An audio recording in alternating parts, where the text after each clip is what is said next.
the thousands in attendance and the millions watching around the world. Ladies and gentlemen, let's get ready to rumble!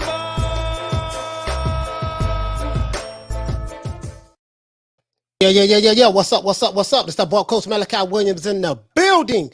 We back. New minute today, USA Boxing. We are back. Gonna have another good day today, another good show.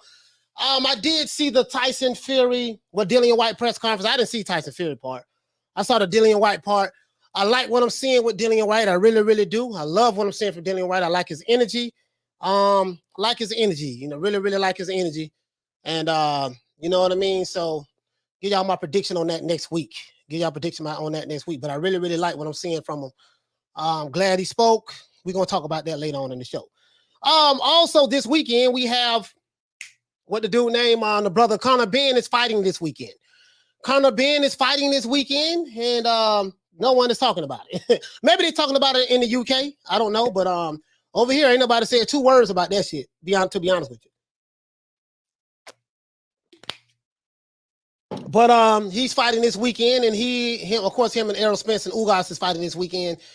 And so, you know, let's see what else we have, guys. We have a few fights that's going on this weekend. Of course, we have the PBC card with Errol Spence and Ugas, and then we have that undercard. Isaac Cruz is fighting Gamboa. Let me find out everybody that's on that card, and let me see what's on. I'm hearing that the undercard for what I'm hearing. I don't know how true this is. I need to look it up and see. But I'm hearing that the undercard for Conor Benn and whatever this guy named, the guy who boots fought, Van Heerden. Let me see. Hold on. I'm hearing, the full schedule. Sorry about that. This is the full schedule. On the PBC card, they have the full schedule.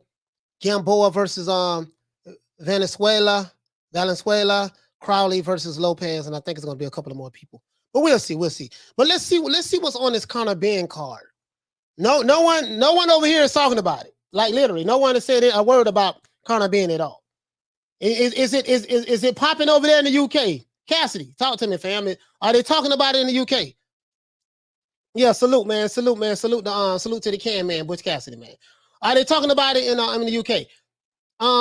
Kobe TV review. What you say, fam? Is he fighting a good opponent, or is it one of the bad series? Well, he's fighting the same guy that Bruce Ennis fought last year. Bruce Ennis fought this guy, and Bruce Ennis ain't nobody even cover that, you know, when Bruce Ennis fought the guy. So he's fighting a common opponent with Bruce Ennis. That's all I can say. I think he's from, where's this guy from? I want to say he's from South Africa. I don't know where he's from. But you get what I'm saying though. You know what I mean? Yeah. So no one is really talking about Conor, to be honest with you. So is it popping? Yeah, Chris Van Heerden. Yeah, is it popping in the UK? Are they popping in the UK? About this guy? But anyways, I saw the interview today with Eddie Hearn. I want you guys to hear this shit. And then I want to talk about the Tyson Fury and Dillian Whyte. You know what I mean? I want to talk about that press conference. I didn't see Fury, so I had to go check it out later. Now, I have a valid question, and I'm gonna tell you where I'm going at with this. Is Conor Benn the UK version of Tank Davis? What do I mean by that? I'm not talking about from a stylistic standpoint. I'm talking about from the hype. You know what I mean?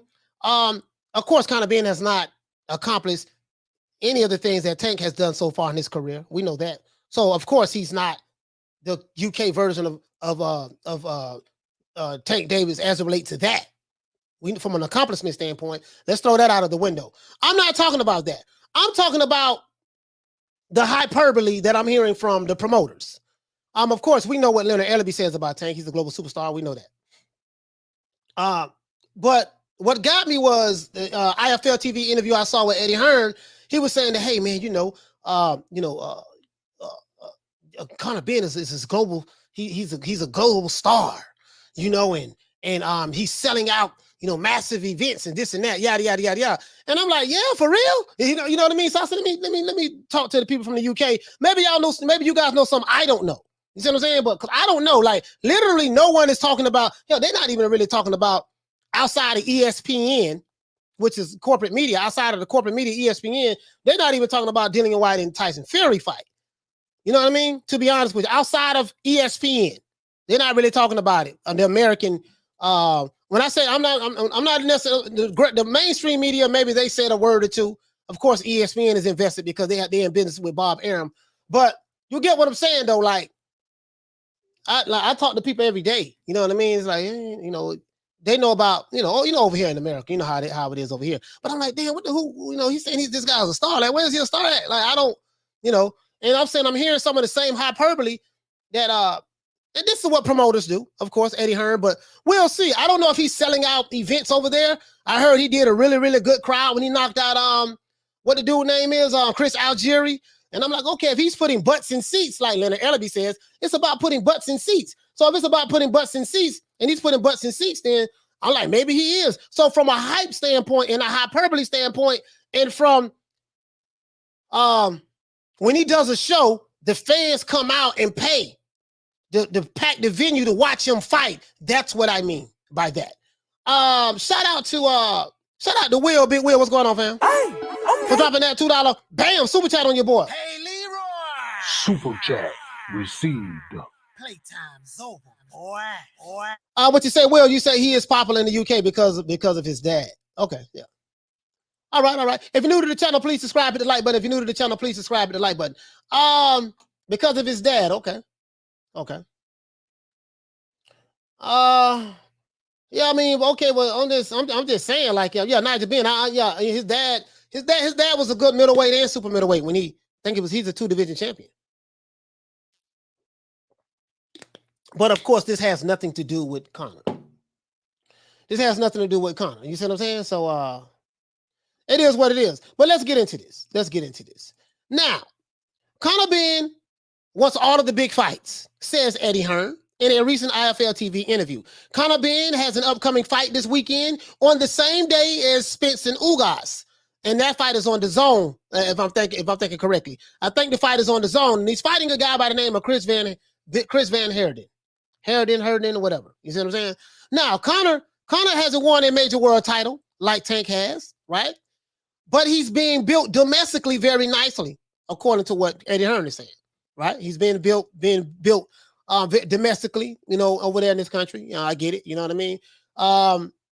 Now, some people that I've spoken to already are saying that Eddie Hearn is building up Conor pretty much the same way that Floyd and Leonard have built up Tank Davis. They're saying that these are some of the people who I've spoken with, you know, who, you know, from the UK. Well, one guy's from the UK, one guy's not. And he's just basically saying that, hey, they were saying that, hey, man, he's building them up very nicely over there. And he's getting that same kind of buzz. I didn't know that because, as I said before, no one really over here is really talking about him. I didn't know that. So I said, let me jump on here and see. He has a fight coming up, and I don't really see any, like, online periodicals really talking about it. I mean, maybe they're really talking about it, again, like I said, in the UK, but just other outlets. I'm like, anybody really talking about this fight? So let's see what's up with it. You see what I'm saying? Now, Conor the Destroyer, you know, his dad was Destroyer. He is the Destroyer. Conor the Destroyer Benn, you know what I mean, is putting butts in seats, says Eddie Hearn. You know what I mean? And he's getting spectacular knockouts. We know he had a good knockout against Chris Algieri. You see what I'm saying? And I think he has like 14 knockouts, something like that. 20 fights, 14 knockouts, something like that. You see what I'm saying? Now, from what I'm seeing is, you know, Conor is also starting to build a cult-like following in the UK, similar to Tank Davis over here in America. I'm getting a lot of more people reaching out to me, telling me about Conor Benn this and Conor Benn that, and yeah, man, you don't never really talk about Conor Benn on your channel and stuff like that, and you sleeping on him and this and that, and I'm like, nah, that ain't even it, dog. It's like I'm really not, you know, like, who is he fighting? You know what I mean? Like, who was he fighting? Like, oh, he fought Chris Algieri, yeah, but Chris Algieri, you know, I mean, his best years was at 140, and Chris Algieri is just a name at this point. The only reason he got popular, well, he was a champion at 140, but because Pacquiao knocked him down 6-7 times in the fight. That was his claim to fame, you know, even to be honest with you. Even though he was a champion at 140, I think he held one of the belts, but that was his claim to fame. So I'm like, you know, fighting Chris Algieri. Oh, okay, you know what I mean? But no knock on Conor. Conor didn't have a really amateur background, so he did pretty good, knocking out a former champion. So I can't take that from him. You know what I mean? But Conor doesn't have the amateur background that Tank Davis has, so I can't even compare them in that aspect. You see what I'm saying?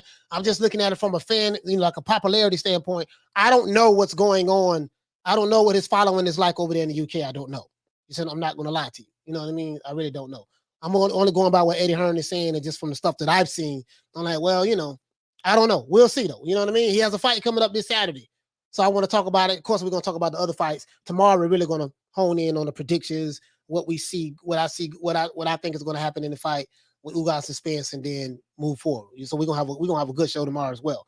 Now we do know that Conor is the son of Nigel Benn. We do know that. However, when you tell me that your fight is Godzilla, and you know my motto, they said he's a knockout artist, he's a killer, he's Matilda Gorilla, he's this, he's that. You know my motto. Once you go to telling me the worst thing you could do to me is brag to me about your fighter. Once you go to telling me that this fighter is all of this and all of that, then okay, I want to see, is he fighting all of this and all of that competition? That's what I want to see. If he's not fighting all of this and all of that competition, then I don't want to hear that shit about he's all of this and all of that. Don't brag to me about him. Just say, he's just a prospect. He's still learning. He has a long way to go. He'll be ready in about another 10 fights to fight for a title. Just say that. And I'll be like, okay, he's just a prospect. He ain't really nobody. He's just a prospect. You see what I'm saying? Now, David Avanesyan is a fighter that's been linked to Conor Benn because David Avanesyan wants to fight Conor Benn. You know what I mean? He wants to fight him. Some people feel that he's ducking David Avanesyan. And I kind of understand where they're coming from with that. Because Eddie Hearn is reluctant to make that fight happen because Avanesyan is not a draw, according to Eddie Hearn. Eddie Hearn said in the IFL TV interview, Eddie says that if Conor can beat Chris van Heerden this upcoming weekend, he will look to match Conor up with the big fights. So he's saying that, hey, we want the big fights. We will be looking to match him up with any of the top guys. He didn't give any. The names he named was Kell Brook, Amir Khan, Adrian Broner, Danny Garcia. These were the names he named. You see what I'm saying? Now, promoters say a lot of things, as we know, guys. So only time will tell if Conor Benn will be fighting any of the top guys or any of the top killers in the welterweight division. We'll find out. So my question I wanted to ask you guys is this. If Conor Benn defeats Chris van Heerden this upcoming Saturday, same day that Errol Spence fight, him and Ugas, and I think that fight is going to be earlier. I don't know if the times are going to be competing or conflicting. I don't know. You know what I mean? Do you feel that he will fight any of the top welterweights in this division like his father did when he was a two-weight division world champion? Or will Conor Benn, do you feel that he would just fight another domestic fight and another domestic fighter with a padded record, and he will be fighting mismatches pretty much most of his career? Let's talk about it. Then we're going to talk about this press conference. What do you guys think about that? Again, we're going to find out what's up. We're going to find out what's up with him. Alan, what you say, fam? He said, Coach, don't get me wrong. I like the kid, partly because I was a fanboy of his dad. But he isn't a global star yet. He does have potential. As a matter of fact, I'm going to let you hear what Eddie Hearn said. I don't want you thinking that I'm making this up. I know y'all, man, Coach, man, this man lying. This man making it up. You guys should know me by now. You should know me by now. When I say some shit, I had the receipts. You should know me by now. If I say something, I had the receipts. If you're new to the channel, please subscribe, hit the like button. Let's see. If I say something, if I say something, I had the receipts. You can believe that. Hold on. Let's see. Eddie, where you at? Eddie Hearn, where you at? Where you at, baby boy? I couldn't believe he said he's a global star. I'm like, for real? I thought maybe I missed something. Maybe it was me. Maybe I was missing something. You know what I mean? Okay, here we go, Eddie. Where did Eddie say that at? Hold on, guys. Where did Eddie say that at? Okay, this at the 2-minute mark. Let's start the 2-minute mark. You get knocked. Sorry about that, guys. Start at the 2-minute mark. I don't want nobody thinking I'm making stuff up. Hyperbole. He lying. No. You know me. You know me, boy. I got the receipts. You know me. I keep the receipts. I had it. Yeah. Theo L, what you say, fam? He say he's the British Ryan Garcia. Good media hype, solid highlight reel, mid-tier opponents. Okay. Okay. The Martin 94, what you say, fam? He say beating a journeyman isn't career-making fight. He's an older Ryan Garcia with less fans. Okay, all right, the Martin. I'm glad you said that. The key to what you say, Hearn's talking rubbish all the time. Yeah, let me play it though. Cause I don't, I gotta, true to form. You know me, the Kiji. You know me. I gotta call it the way I see it, baby. He wants to take people out. And as he said, I do not own the rights to this materials for education purposes only. You guys can check this out. We're gonna as soon as we wrap this up, we're gonna listen to as soon as I get by this, we're gonna go right into the Tyson Fury, Dillian Whyte press conference. I like what I'm hearing. Let's see. This is the interview right here. So if you guys want to check it out, it's IFL TV as you can see. If you want to check it out, okay? As a matter of fact, let's do this. Let's drop this banner right quick. Yeah, if you want to, that's it right there. That's the interview right there. Okay. So let's do this. Let's do this. I do not own the rights to this materials for educational purposes only. I want you to hear exactly what he's saying. Just a little short clip. That's it. Just a little short clip. He sees any opening, he's going to take him out. And the important thing as well is fighting a southpaw. He's never boxed a southpaw. He's talking about Chris van Heerden is a southpaw. Southpaw in his whole career in 20 fights. You cannot get to elite level and have to fight a Errol Spence or a brilliant southpaw, having never faced one. So it's going to be interesting to see how Conor Benn deals with that. But I expect a spiteful performance. But I also expect a tough Van Heerden. All right, so I want you to see the look on Eddie Hearn's face. Like it's a full. I'm not gonna say it. It's a full of itch look. But go ahead, let's continue. And I think it could go deep, but I think Conor's going to look brilliant. And then we need to make a big fight for the summer. Yeah, I was just going to come on to that. Realistically, okay, it's going to be Brook or Khan. So what is it for Conor Benn? I mean, I think Amir's coming on. All right, now listen to this. Listen to this right here. Let's go. I think Amir wants the fight now, but Amir now talks about actually wanting to come back and have a fight first and then fight Conor. I think he's got an appetite to carry on in that respect. The Brook fight's the fight to make, but we made them a big offer. They asked for 10 million pounds, so obviously that's not realistic. But if it. All right, so shout out to Javier. Hey, okay. For dropping that quarter of a dub on your boy. Hey, Leroy. Super chat received. Playtime's over, boy. He said he has a better resume than Boots and Ennis, though. I mean, yeah, but what does I don't what does that mean? I'm trying to what does that mean? He got a bit. I mean, yeah. What does that mean? You saying all that to say what? What I'm saying, Javier. Let's go. Them. You've got Broner, you've got Danny Garcia, you've got Mikey Garcia. They're the type of fights that we need to make for Conor. But let's see him get through Saturday, and then you'll see the big fight. Yeah, but he said he want Broner. He said he brought up Broner, Danny Garcia. Hold on, what does he say? Hold on, here we go. He's got an appetite to carry on in that respect. The Brook fight's the fight to make, but we made them a big offer. They asked for 10 million pounds, so obviously that's not realistic. But, okay, if it's not them. You've got Broner, you've got Danny Garcia, you've got Mikey Garcia. They're the type of fights that we need to make for Conor. But let's see him get through Saturday, and then you'll see the big fights from Conor Benn. He wants them all, and he fills arenas in those kind of fights. He's just. So when he said that Conor Benn fills arenas, that's when I was like, oh, okay. So if he's filling out arenas, then I get it now. If he's selling out arenas, I get it. I'm like, oh, okay. Conor Benn has a following like that in the UK. If he's selling out arenas, got a lot of people filling seats like when Tank does fights, Ryan Garcia fights, that people come out to see those young guys. So I'm like, okay, he's selling out arenas. I don't know how big. The question is, what's the capacity of the arenas? Because you can sell out an arena, but if it's only hold 5,000-6,000 people, then you only have 5,000-6,000 people coming to see you. But I digress. I'll shout out to Mo City. Mo City, what you say, fam? He says, why he ain't calling out Boots or Virgil Ortiz? He called out AB while he was in the hospital. Hey, I have no idea. You know what I mean? He like the brother said, he got the better resume. If he got a better resume than Boots and if he got a better resume, then Boots and Virgil Ortiz, then he should fight him. Right? You get what I'm saying?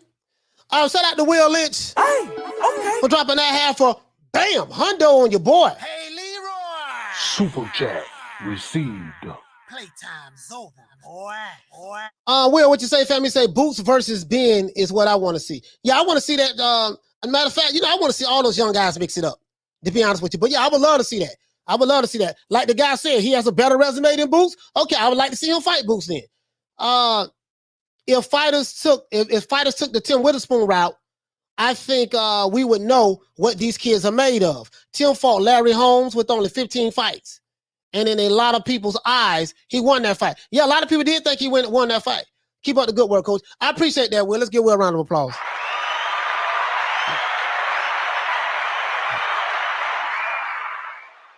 Yeah, so, I mean, but you get what I'm saying, though? Like, context, you got to put, a person can say, yeah, man, I beat Julio Cesar Chavez. Yeah, but you beat him, but he was 60 years old when you fought him. You know what I mean? Yeah, man, I beat Larry Holmes. Yeah, but he was 72 when you fought him. Like, I mean that, yeah, you beat him. Yeah, you did beat him, but when you fought him, that matters. That matters. You get what I'm saying, though? You get what I'm saying? But let's continue. He said, Halim, you haven't made it more vicious for us in the UK, have you? Yeah, but anyway, let's listen to what Eddie Hearn said. Okay, so he's selling, according to Eddie Hearn, and I don't know this, he's selling out arenas. Conor Benn is selling out arenas, you can say what you want to say, but if he's selling out arenas, then that means he has a fan base. They are paying to see him fight. I don't know. I have no idea. The brothers and sisters in the UK, you guys can confirm it or not, but let's continue. Done a big crowd in Liverpool. We've got a good crowd there on Saturday in Manchester. This is a kid from London. So I think his progression has been brilliant. What is the attendance expected for Saturday? Just under 6,000, something like that. So, it's a kid. Oh, wait. Hold on. I didn't hear that part. He said the attendance is expected to be under 6,000. No, man. If the attendance is expected to be under 6,000, that's a small venue. He's still in the building stages. He ain't no goddamn global star. How he in a global star? And he's you expecting 5,000-6,000 people to come see him fight this Saturday. Let's continue. London, boxing in Manchester. You've just had Brooke Khan here as well. You've got Fury Whyte next week. So we're happy. And I think it's not just about numbers. It's about taking him around the country and showcasing him as a star. And this kid is a global star. He's going to be in big welterweight fights. Now, you heard what he said? Let's stop right there. I come with the receipts. I didn't make this up. He said that this kid is a global star. That's what he said. Just in case you thought I'm lying and using a clickbait title, let's hear that part one more time. It's not just about numbers. It's about taking him around the country and showcasing him as a star. And this kid is a global star. He's going to be in big welterweight fights, but he's got to win in what I think will be a much tougher fight than people expect. Last one on Conor. All right, so Eddie, you said two different things here. So he can't be a global star if you still have to take him around the country, to get them the exposure that he needs. Apparently, of course, his father, we know his father's a legend in the sport of boxing, but apparently that hasn't transferred over into him being this global star. You just said in his interview, sir, that he's fighting. When the reporter asked you what is the expected attendance, you say about 6,000. Let's stop right there. Ryan Garcia, Tank Davis is tripling you in attendance when they have fights. So I can't even. I can't even compare you now really to these guys, to a Tank Davis who's clearly doing more than you over here than you are over there, right? You say you want the big fights, but you called out Adrian Broner, Danny Garcia. Danny Garcia haven't fought since Errol Smith beat him in a whitewash in 2020. Let's see, Danny AB, and who else he called out? Danny Garcia, Adrian Broner, and Kell Brook. Kell Brook, Adrian Broner, and Danny Garcia. These are the guys that Conor Benn wants to fight. Okay. Adrian Broner, I can see that, but Adrian Broner hasn't been active. But I can see that. Maybe you pay him enough money. I don't know. You can make that fight happen. You know, boxing is about matchmaking. They feel like, hey, we need to match him up with the perfect person that we know they believe that he can beat. Maybe they feel like that they'll be able to beat AB. I understand that. I get it. Danny Garcia, you know, Danny Garcia's style might be tailor-made for Conor Benn's aggressive style. Or maybe Danny Garcia's style may be a nightmare for Conor Benn. Because, you know, when he rushes in, he can get countered with that left hook that Danny Garcia likes to throw. Kell Brook, Kell Brook is like really past his prime. You get what I'm saying? So, but Kell Brook is a name. Kell Brook did massive numbers on pay-per-view. Did, you know, sellout venue. The venue sold out, him and Amir Khan. So I get that play. I get that Kell Brook play because Kell Brook is a massive name.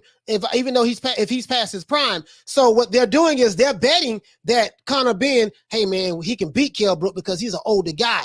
We get him on the resume. See, the brother said in here, he said that Conor Benn has a better resume. Resumes can be kind of tricky sometimes. What do I mean by that? You might have better names, but who you fought. And the names that you have, as a matter of fact, let's look at it. Let's look at it. Shit, let's look at it. I don't know. Again, I like Conor. I like Conor Benn. I mean, I don't know exactly what he's doing over there, but as a matter, let's look at this. Let me show you guys this. This is the fight card. Anybody who don't know, this is the fight card, guys. Hold on. Let me show it to you. Let me show it to you. Hold on. Let me show it to you right there. This is the fight card. Hold on, guys. As you can see, this is the undercard. This is from the Sun. This is the undercard of Conor Benn, Chris van Heerden full card. This is the undercard right here. You got Chris Billum Smith versus Tommy McCarthy, Jordan Thompson versus Gudino, Campbell Hatton. Campbell Hatton is straight trash. Yes, I know I'm going to piss some people off in the UK. I really don't give a damn. Campbell Hatton, I call him Ricky Hatton's boy. Ricky Hatton's boy, his son, is trash. He's garbage. Why is he fighting? I have no idea. You rich, you was born in the money, you have no business fight. Your last fight that I saw, you lost that fight. The dude put paws on you. Even the hometown booed after the fight was over when they gave you the victory. And the fighter who beat your ass took a picture with you, held your hand up and all of this stuff. So we automatically knew he was there to take the dive. But Campbell Hatton, they say, Coach, you hating on Campbell Hatton. Yes, I am. I care nothing about him from a fighter standpoint. I don't care. The man is trash. Let's continue. Now we got that out the way. Let's see. Campbell Hatton versus Lee Glover. Jack Cullen versus to be announced. So this guy don't even know who the hell he fighting. Cyrus Patterson versus Danny Mendoza. Luke Evans versus Miguel Anton. And you got Thomas Whitaker versus Ben Ridings. This is it for anyone who cared about the undercard. I don't know if that undercard is better than. As a matter of fact, let's look at this Tyson Fury undercard. Let's look at this Tyson Fury and Dillian Whyte undercard because I've been hearing a lot of crazy shit about this undercard too, bro. Oh, I've been hearing a lot of. I'm like, man, why are they so upset? Fury Whyte undercard. Okay, here you go. Right here. What do you guys think about the hold on. The hell? Let's blow this up. This is on let's blow this up.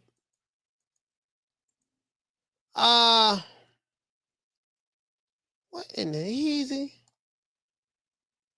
For what I'm seeing right here, guys, hold on. For what I'm seeing right here, Anthony Kakase versus Jonathan Romero, vacant WBO International Super Featherweight title. Isaac Lowe versus Nick Ball, vacant WBC Silver Featherweight title. Okay, so these are championship bouts. Let me blow it up some more. So you guys can see it. Just in case you guys can't see it.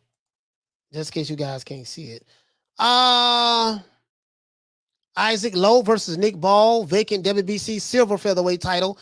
David Adele versus Chris Healy, heavyweights. Okay. Tommy Fury versus Daniel. Oh, Tommy Fury back, huh? Didn't he duck what the YouTuber name? He ducked that smoke. He ducked he pulled out the fight. He ducked what the YouTuber name is, man. Man, I forgot the name. The two brothers. Logan Paul. He ducked Logan Paul, huh? Tommy Fury. He ducked that smoke. Let's see. Kurt Walker versus to be announced featherweight. Man, this shit trash. Hey, this undercard straight trash. Hey, man, if you're new to the channel, please subscribe, hit the like button. Bruh, this undercard trash. This undercard, bro, anything Tommy Fury on is trash. You got Tommy Fury. Look at this here, man. Check this out. You got Tommy Fury. And let's see, Tommy Fury, Isaac Lowe, okay, Nick Ball. Well, at least they have two title fights on there, right? Vacant WBO International Super Featherweight title, okay, international. Vacant WBC Featherweight title, okay. Oh, the Silver Featherweight title. They got a silver belt, okay. All right. Well, listen, guys, listen. Look at the good news. The good news is you get to see two Furies fight on the same night. So don't be upset about this undercard, guys. Thank you guys in the UK are spoiled. You got the great Tommy Fury fighting on the undercard, and I've been hearing a lot of complaining about this here, man. I don't know why. You get two Furies for the price of one. And let's see, you got that card trash. Yeah. That card is trash. A fight of this magnitude, you got to have a better undercard than that. Literally, you have a social media guy pretty much fighting on this undercard. Because I think that's what Tommy Fury is, right? Isn't that what he is? He's a social media guy, right? That's what they say. That's what they say. You know what I mean? I don't know. You know what I mean? I don't know. I never even heard of goddamn Tommy Fury. To be honest with you, I never even heard of him until I found out that he was going to fight Logan Paul. That's when I heard of him. I never even heard of him. Literally. Alan, what you say? He said, Coach, it'll be difficult to get home after the Fury versus Whyte fight. All the local Uber drivers. Y'all sit there. Hey, shout out to my main man, Reggie Owens, man. Reggie Reds, what's going on, baby? What's happening, man? Tay, what you say? You say it was supposed to be Jared Anderson. Yeah, Jared Anderson probably was like, look here, man. If you ain't got the bread, I'm not coming over there. Hey, Tay, doggone, Jared Anderson, like, look here, man, man, I ain't, shit, how much y'all paying? Well, Jared, we got all that lot of money tied up into the Tyson Fury and Dillian Whyte fight. I had to pay $41 million or pounds or whatever in order to get this fight. And you get what I'm saying? And Jared Anderson, like, okay, yeah, you saying all that to say what? What that got to do with what I want to come over there and fight? Well, the money just ain't there. But what I can promise you is if you come over there and fight, for free or for the low, because we got all the money tied up into the main event. If you come over there and fight on the low, what I can do is I can make sure you get some money on the back end. Jared was like, no, I'm good. Like, no, I'm good. I ain't coming over there for that. Pay me my bread. You get what I'm saying? Mr. Ben, he say the Ben undercard doesn't seem that good. Yeah, I mean, you know what? Anything with Ricky Hatton's son on there is trash. Because listen, I don't saw 2 of his fights from beginning till end. The last fight, he lost that fight. Clearly, he lost that fight. And the people in the audience was born at the decision. And he knew he lost that fight. Come on, man. So it is what it is. It is what it is. I mean, that man trash. So you might have a point, bro. You might have a point. But anyways, nobody was talking about Conor Benn. I don't... So, listen, Eddie Hearn. So I need to call Eddie. Eddie, check this out, Eddie. Eddie, listen, let me talk to you. Eddie, no one is talking about Conor. You said he was a global superstar. And when I look at the numbers, Eddie, he's the opposite of that. You see what I'm saying? So I don't know. Again, I don't know what he's selling out in the UK. According to Eddie Hearn, he's selling out arenas, but then apparently he's selling out small arenas, those 5,000 to 6,000 seat capacity arenas. That's probably what he's selling. Has to be. You know what I mean? So that's the venue that he's fighting in this weekend. I'm gonna say this to all of the Conor Benn fans. You tell me this guy's a killer, I believe you. He better be fighting other killers. Okay? I don't want to see him fighting Kell Brook. Kell Brook is not in his prime anymore. But if he can get Kell Brook, so be it. Financially, it makes sense to fight Kell Brook. So I get it from a money standpoint. Kell Brook can be your crossover fight. Maybe you can get those fans of Kell Brook, a Special K, to fight you. Yeah, so I take that back. I understand that play.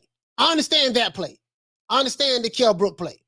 That's the crossover fight that'll take you to heavenly heights. That's a smart move. Adrian Broner has a fight coming up in July. He's not fighting you. Danny Garcia is not interested in you. David, as a matter of fact, he said something about David as Avanesyan. He said that David Avanesyan does not interest Conor Benn because David Avanesyan doesn't sell tickets. He doesn't have a fan base. He talked about David Avanesyan in his last event, and the last event didn't do well. So he's saying from a money-wise standpoint, it doesn't make sense for Conor to fight this guy. He only want the big fights. He want the big-name fighters. Basically, what he's saying is he want the big-name fighters who we feel that he can beat. That's what he's saying. AB hasn't been in the ring in a while. He thinks he's only fought one time in 2 years. So Adrian Broner be a perfect candidate for someone like Conor. I respect the game because all the promoters do it for their fighters. All of them do it. Kell Brook, he's a little long in the tooth. Conor should be able to blitz him, break his face because, he has these 2 eye surgeries, orbital bone fracture. So I get that. And then, of course, Kell Brook has a massive, had a really nice fan base in the UK. So I get that. Danny Garcia, I don't know about that. Danny hasn't fought since 2020. Danny pulls a good crowd in New York at the Barclays Center, but he hasn't fought in a while. And it's what you done for me lately, and where you going to fight him at? You know what I mean? Danny's not going to come overseas. It's PBC or nothing. I don't care how much you pay him. You know what I mean? So, there's some other guys over here that'll be willing to fight him. But I don't think Eddie Hearn will want to make those fights. So, again, he's a prospect. He's not this global star that Eddie is saying he is. There's nothing global about him, to be honest with you.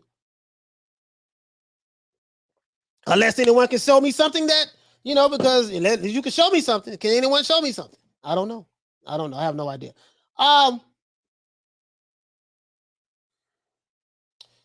Mr. Right UK, what did he say, family? Say it's funny how a boxer says he doesn't want to fight fighter A or B because they don't make money. Yet you go and fight guys that don't make money. It doesn't make any sense to me.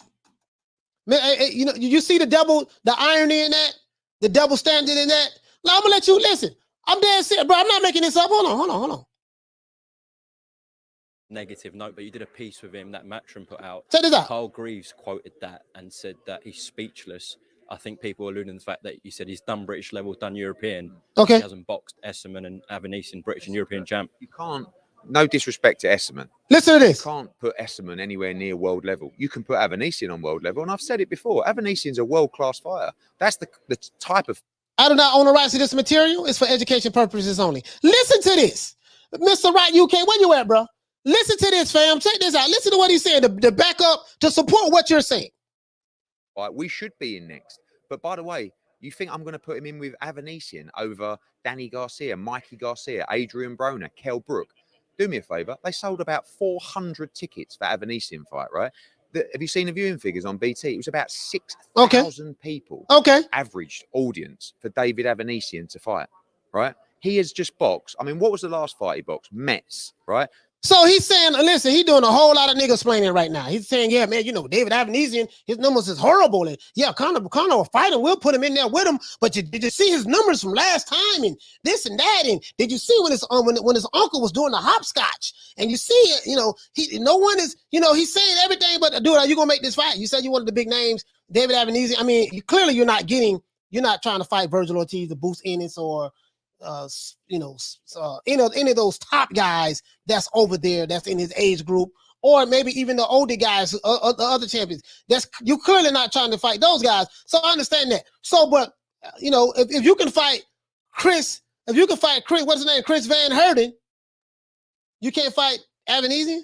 I mean, shit. If your argument, Eddie, this way Hearn's full of shit. If your argument, Eddie, if this is your argument, if your argument is, oh man, you know, Avanesyan, did you see what he did his last show? You know, only 6,000 total came out. Okay, well, how many people coming out to see Chris van Heerden? How many people coming to? Listen, what was the deciding factor? Oh, let's see. Oh, wait a minute, man. David Avanesyan. Oh man, he ain't fought nobody. Look what man, he ain't doing numbers like that. Aha! But Chris van Heerden, he's a pay-per-view star. Like what went into that decision? Come on, man. Eddie full of shit right here. Liam Taylor before that. No disrespect to Liam Taylor. He couldn't win a British title. He boxed Metz, right? It was one of the most horrendous pieces of matchmaking I have ever seen. It was embarrassing, right? And you want to call out one of the biggest stars in world boxing, Conor Benn.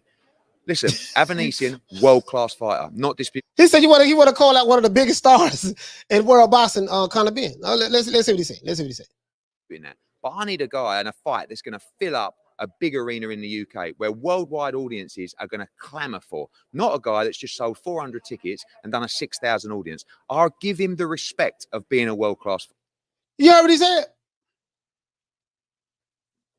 Now, you know me, good at dissecting shit. He said that, let's see that again. Let's see that again. Because I don't want to misquote Mr. Hearns. I don't want to misquote Mr. Hearns. Let's go. It was about 6,000 with Danny Garcia. You can put Avanesyan on world level, and I've said it before. Avanesyan's a world-class fighter. That's the type of fight we should be in next. But by the way, you think I'm going to put him in with Avanesyan over Danny Garcia, Mikey Garcia, Adrian Broner, Kell Brook? Do me a favor. They sold about 400 tickets for Avanesyan fight, right? Have you seen the viewing figures on BT? It was about 6,000 people. Averaged audience. So he said on television, Avanesyan did about 6,000 people audience on BT. Like nobody really wanted to see him. Nobody watched him fight. Then he said they did about 400 tickets or something sold for his last fight. So Conor, you know, he's pretty. Hey, Reggie Owens, he's making the case for why Conor shouldn't be fighting this guy. So hey, Reggie, this would have been my follow-up question. Okay, Eddie, you make a valid point. You make a valid point with that. I see what you're saying, baby boy. Tell me how many people viewed to watch Chris van Heerden fight? How many tickets he sold? How many tickets he sold? You just said that you want to, if you're gonna put Conor in the ring with someone, you want to put him in there who can fill up a venue. How many people is Chris van Heerden filling up? You know, is he filling up venues? Like what like this is a question I want to ask. Let's continue. David Avanesyan to fight, right? He has just boxed. I mean, what was the last fight he boxed? Metz, right? Liam Taylor before that. No disrespect to Liam Taylor. He couldn't win a British title. He boxed Metz, right? It was one of the most horrendous pieces of matchmaking I have ever seen. It was embarrassing, right? And you want to call out one of the biggest stars in world boxing, Conor Benn. Listen, Avanesyan, world-class fighter. I'm not disputing that. But Let's continue. need a guy and a fight that's going to fill up a big arena in the UK. Embarrassing, right? And you want to call out one of the biggest stars in world boxing, Conor Benn. Listen, Avanesyan, world-class fighter. Not disputing that. But I need a guy and a fight that's going to fill up a big arena in the UK where worldwide audiences are going to clamour for. Not a guy that's just sold 400 tickets and done a 6,000 audience. I'll give him the respect of being a world-class fighter. And listen, if we can't get a big name, we'll fight Avanesyan, no problem. But he ain't on the top of the shopping list, that's for sure. And Carl Greaves can be as speechless if he wants. Have a real fight. All right, that's enough, Eddie. Okay, Eddie. I got you. Avanesyan profile is not big enough. He ain't doing the numbers. Tell me what numbers Chris van Heerden is doing, sir.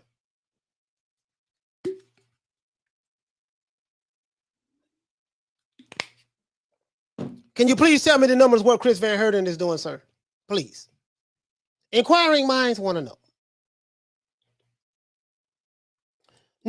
Nuke, what you say? He says they're scared of David Avanesyan. Hey, Nuke, check this out. Okay, we're gonna feed what Eddie Hearn is saying. We're gonna feed what Eddie Hearn is saying. Eddie Hearn, you're right. Avanesyan, he's not doing numbers. You need someone who's gonna fill up a stadium, an arena. I get all of that. And that's the reason why you're not. And you say, hey man, he's calling out one of the biggest stars in boxing, while ignoring the fact that you guys call out the other stars in boxing selectively. So you don't have a problem with Conor Benn calling out Kell Brook, but you have a problem with David Avanesyan calling out Conor Benn. The irony in that. But let's continue. What is Chris van Heerden? What's his name? Hearn doing, whatever his name is. Can't even pronounce his goddamn name. We're just gonna say Chris. What's Chris' numbers? Inquiring minds want to know. That's what I want to know. That's all I'm saying. When you tell me your fighter, when you tell me your fighter is King Kong, his ass better be fighting Godzilla. Don't come over here arguing to me about your fighter. Oh man, you hating on my fighter and this and that, and he did this, he did that. Okay, who was he fought? Oh well, he fought this dude. I said, okay, cool. You're right. He Matilla Gorilla. He all that in the bag of chips. Okay, he's He-Man. He's in a battle with Skeletor. Okay, he's Lion-O. He's gonna fight Mum-Ra. This is what I'm looking for. He's the Powerpuff Girls. He's gonna fight Mojo Jojo. I got all of that. Chris van Heerden, how many tickets he's selling, Eddie? How many people came to his last fight? Is he putting butts in seats? So you trying to tell me that the people in the UK, the boxing fans in the UK, they won't be interested in seeing Conor Benn fight David Avanesyan's 29-3? I think he's from Russia. Something like that. I think he's from Russia. 29-3. A vet in the game. A vet in the game now can fight. They won't be excited about that fight. And but Chris van Heerden?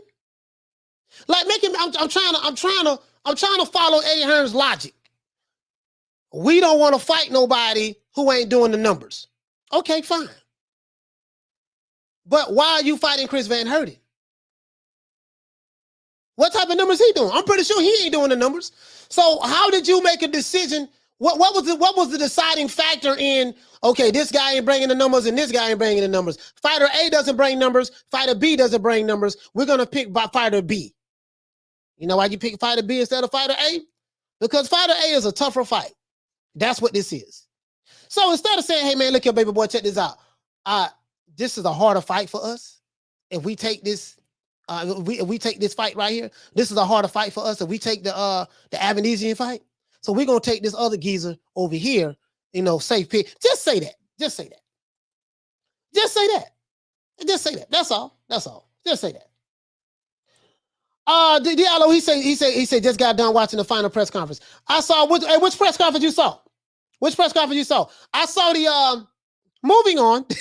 Moving on. I saw the Dillian Whyte Tyson Fury press conference. I didn't see the Tyson Fury interview because I was picking the kids up from school. I didn't see that interview. I didn't see Tyson Fury interview. I saw when they interviewed Dillian, and I was glad. I was glad to hear what Dillian had to say, and I like his energy, man. I really like his energy. Really like his energy. Really like his energy. He says, they see Avanesyan as a big risk, small reward. Just come out and say, yeah, exactly. Yep. Yeah, just come out and say it, Johnny Blaze. You're right about that. Just come out and look here, baby boy. Look here, man. We ain't this dude right here, man. This dude right here, man. I don't know, man. I don't know. This dude right here gonna be a problem, man. Johnny Blaze, what you say? He said, I would be surprised if Chris goes 12 rounds. Yeah, because he was getting the brakes beat off of him when Boots fought him last time. When Boots fought him, people was giving Boots flack about it. Like, man, who this dude is you fighting, man? And now, so he, I don't know. We'll see what happens. We'll see what happens. Yeah, but what y'all thought about the press conference today? What y'all thought about? Shout out to my main man, Smith and West. Salute to you, fam. What do y'all thought about the press conference today? We got 200 people in here, less than 100 likes. We got to get the likes up for me to open up phone lines. You talking about Spence Ugas? Yeah, I didn't see it. I'm gonna be honest with you, bro. I haven't seen any other press conferences with Spence Ugas. I mean, I seen part of one. This shit just so boring and dead, dog. I'm like, it's like I'm watching a damn funeral or something, man. It's just like I'm watching a funeral, bro. I can't even watch. I like the All Access. I seen the Brian Custer interview. I saw that. I saw that. I saw the Brian Custer interview, and we covered that on the fight when he said he was just playing about the 70-30, 80-20 split and all that stuff. I saw that. But all the rest of the stuff, when he was talking about his cows and his chickens and and his roosters and pigs and all that stuff there and horses, he was talking about that. But after that, I didn't see no more. I didn't see no more. I'm just being honest with you. I didn't see. So I really don't know. I really don't know what's going on as it relates to that. I'll check it out. He say, Spence is born, period. It's a lot of these dudes born. It's a lot of these guys born. Shit, Crawford born, Spence born. So that's a lot of these guys is born, bro. A lot of them is born. Shit, most of these fighters are born. Ain't but a couple of them that's really when you see a press conference is live. Is what I mean? I ain't saying you gotta act the fool, but it's just live. The energy is up. It's like when he gotta be talking, Errol, what prediction that you have for against Ugas? Oh man, it just depends on if about what kind of style you come with it, and if he want to bang, we can bang, and my horses and my chickens, and if he want to box, we can box, and we can. I'm like, dude, I can't do it. I'm just saying for me, I can't do it though. I can't do it, man. Y'all just tell me what happened. Shit, fuck it. Y'all just tell me what happened. That's all. Pooja let him say they're not born in the ring. That's all that matters. I totally agree. That's all that matters to me. That's why I give 2 fucks about the press conferences. That's why I ain't watch it. It's boring to me. Let's get the fight on. Always juicy. What's going on, fam? What's going on? Hey, Smith and West, what's going on, bro? Hey, did you see the what did y'all think about the Fury and Dillian Whyte press conference?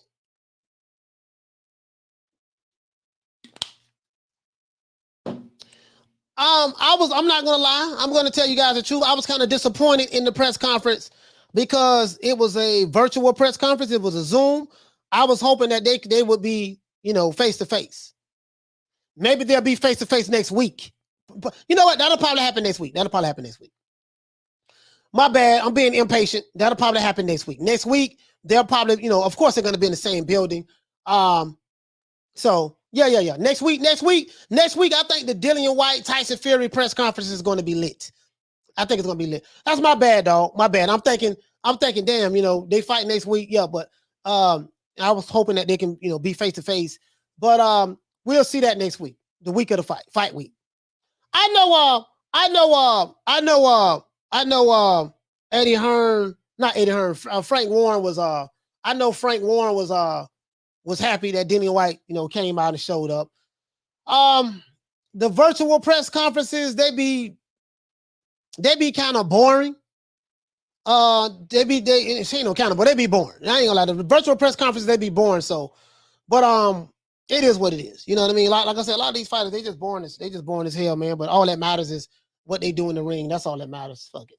Shout out to Dante. Dante, salute to you, fam. Hey, okay. Dropping that quarter of a bam dub on your boy. Hey, Leroy. Super chat received. Playtime's over, boy. He said, Coach, I started talking to my girl, how Spence be talking. She made me shut up.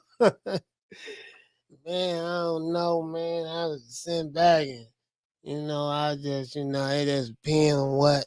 I'm like, the fuck? Okay. When is the fight? Saturday? Okay, woo, let's get this fight on and let them hands go. You know what I'm saying? Johnny Blaze, what'd you say? He said press conference is usually on Thursdays and Fridays are the weigh-ins. Yeah. Yeah, but I think the Dillian Whyte Fury, what is the itinerary for that? Like, I don't know, what is the itinerary for that, guys? Is it are they, well, we know they're gonna probably have they're gonna have a weigh-in the day before. We know that. That's gonna be lit. Are they weigh in the day before? Are they going to have another media day between? Nah, you know what? While I'm talking, asking this question, I'm thinking to myself. I'm like, nah, they probably just gonna have the weigh in just the weigh in, right? They're just gonna have the weigh in next week. Is it supposed to be another media day next week? Like, where they, you get what I'm saying? You get what I'm trying to say?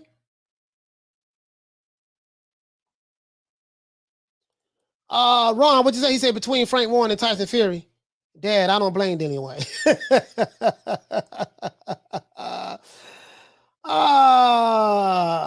Mo 9, what'd you say? He said Fury and Whyte got no interest in America. You know what's crazy about that, Mo 9? Bob Arum is supposed to be like the point man on that and promoting the fight in America. I guess ESPN dropped the ball on that, right? Well, you know what? I don't know what the network, I don't know what kind of, the business aspect of it. I don't know nothing about what's going on with that. But it seemed like that's kind of, you get what I'm saying? Bob Arum, I think this is a co-promotional event in the UK, with Bob Arum and Frank Warren. You would think that, Bob would have done more. Like, Bob ain't promoting nobody. Like, who does Bob actually promote?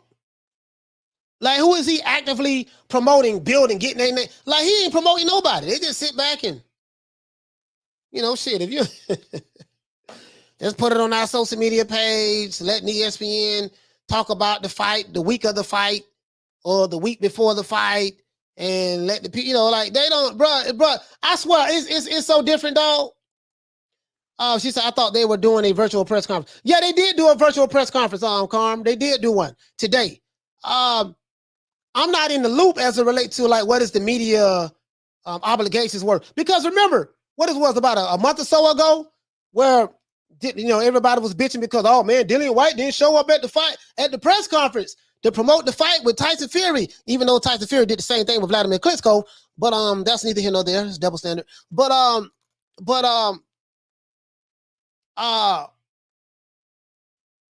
damn, I lost my train of thought. Yeah, but I was under the impression that it was going to be, like a face-to-face today. I didn't realize that it was going to be virtual Zoom call. Well, some Zoom press conference, they'd be boring as hell.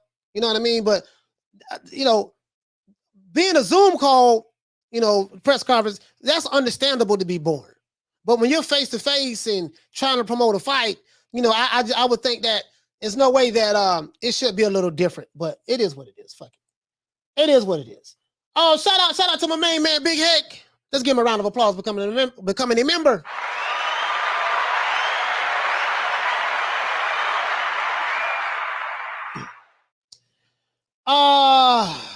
Yeah, man. Salute to you, fam. Nuke, what you say? He said he did the same thing with Crawford. Said Crawford doesn't promote himself. Yeah, shit. None of these fighters really do. You know what I mean? Like just shit. The promoter. Listen, the promoter job used to be to promote fighters. Now, if the promoter ain't gonna promote the fighter, what's the purpose of having a promoter? When you look at the job description of a promoter, the job description of a promoter. As a matter of fact, you know, I have it to the letter right here. Shit, I have it to the letter right here. These, like, you get what I'm saying, fam? Like, these promoters are supposed to promote, and a lot of these casuals who come into the sport of boxing, they don't know the job of a promoter, so they'll blame it and put it on the fighter. Understandably so. Understandably so. It has to be something about the fighter that makes him, that makes him, just probably stand out, especially in the social media era. But it still does not absolve the responsibilities of what the promoter should do. You see what I'm saying? And it's like now these promoters, Bob Arum, he 1,000 years old, his old ass. Let's see. Hold on, guys. Hold on. Let me see. Can I get this together? The job of a promoter, like I had all this stuff like to the letter, what the definitions were, what a promoter's supposed to do. Yada, yada, yada, yada, yada. Bob, let's put it this way. Bob Arum ain't doing none of that shit. He doesn't promote. He doesn't promote anymore. It's, here you go, right here. There we go. He doesn't promote anymore. He doesn't promote anymore. Let's see. Hold on. Yeah, I got it right here. I got definition right there. Bob Arum ain't doing it. So it is what it is. Bob don't promote no more. He don't do that no more. I guess he's too old for it. Shout out to Will. Hey, okay. For dropping that quarter of a bam dub on your boy. Hey, Leroy. Super chat received. Playtime's over, boy. He say, it's funny to me because old Fish Eyes and Bob were so happy about winning the purse bid. Now they can't even sell it here due to lack of interest. Yeah.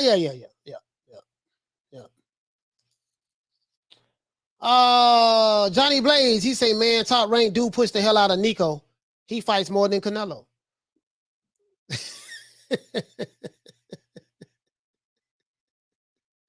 He talking about Nico Walsh. And they're trying to pick it back. This is Ali's grandson. And, to be fair, when you first start boxing and you're a novice, Johnny Blaze, you should know this. When you first coming out starting boxing, you're always gonna be more active. Those fighters who just start boxing, they're gonna fight 4 or 5, sometimes even 6 times a year. You see what I'm saying? So of course he's fighting more than Canelo because he's in the beginning stages of his career and he's gonna fight 5, 6 times within a year because they gotta build him up and match him up real good. But it is what it is. You get what I'm saying? Shit. I'm just saying, you hit the nail right on the head though, dog. Like ain't nobody over here in America talking about Tyson Fury at all about this fight coming up. Just saying, B. As Julius was saying, I'm just saying, B. There's no I don't even know if people know the fight happening next week. When I go in the barbershops, they're not talking about it. And you hear everything in the barbershops when it comes to the sport of boxing. You know what I mean? So, you know what I mean? Damien, what you say, fam? He said because he's a cheat, Mr. Bray. Mr. Play. Mo 9. He said he ain't no Ali. No, I don't think that's no Ali either, bro. Yeah, that's some bullshit. They trying to pull over on us. They use an Ali name to sell this boy. Yeah, this is Muhammad Ali's grandson. Yeah. Whatever y'all say. Yeah, whatever y'all say. This is Nico Ali. Okay, yeah. Yo, he float. Oh, so he float like a butterfly sting like a bee, huh? Okay. All right. Yeah. All right. Whatever. That's some marketing shit y'all don't came up with. Yeah, that's marketing. Nuke, what you say, fam? He say Bob at this point is only covering their expenses. He started promoting fights since the early 90s. Oscar was the last fighter he really promoted. Smith and West, what you say, fam? He said, I'm gonna know it at the $80 price point, but I'm gonna likely buy it to watch Fury get clipped. Bro, $80? Oh, hell no. Damn, you gonna charge $80 with that garbage ass shout out to Ace Sneed. You gonna charge $80 with that garbage ass undercard? He said, I'd rather see Keyshawn Big Baby and Xander Zayas fight. Yeah, that's gonna be a good fight. That's gonna be a good fight there, boy. Yeah, that's gonna be a good fight. Yeah. That's gonna be a good fight. Yeah, that's gonna be a good fight, fam. Ben Adams, what you say, fam? He said, when Whyte loses, he will fight your mate, Big Odo, coach. Big Odo. Hey, you know what, man? Hey, Ben, I'm the one to come with the nicknames. I give everybody a nickname. Big got Big Odo, man. Y'all gonna put some respect on Big Odo name too, man. But as a matter of fact, Big Odo is a cash cow. He's one of the cash cows in the sport of boxing. We all know that Trevor the Dream Bryant, he's one of the cash cows in the sport of I can't even say that shit with a straight face. He's one of the cash cows in the sport of boxing. My fantasy boxing match, Ben, my fantasy boxing match will be Trevor the Dream Bryant, currently the only American heavyweight champion on the planet, versus Big Odo Wallin. Had a fight in the UK.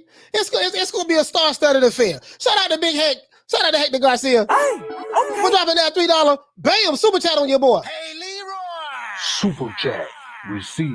Playtime's over, boy.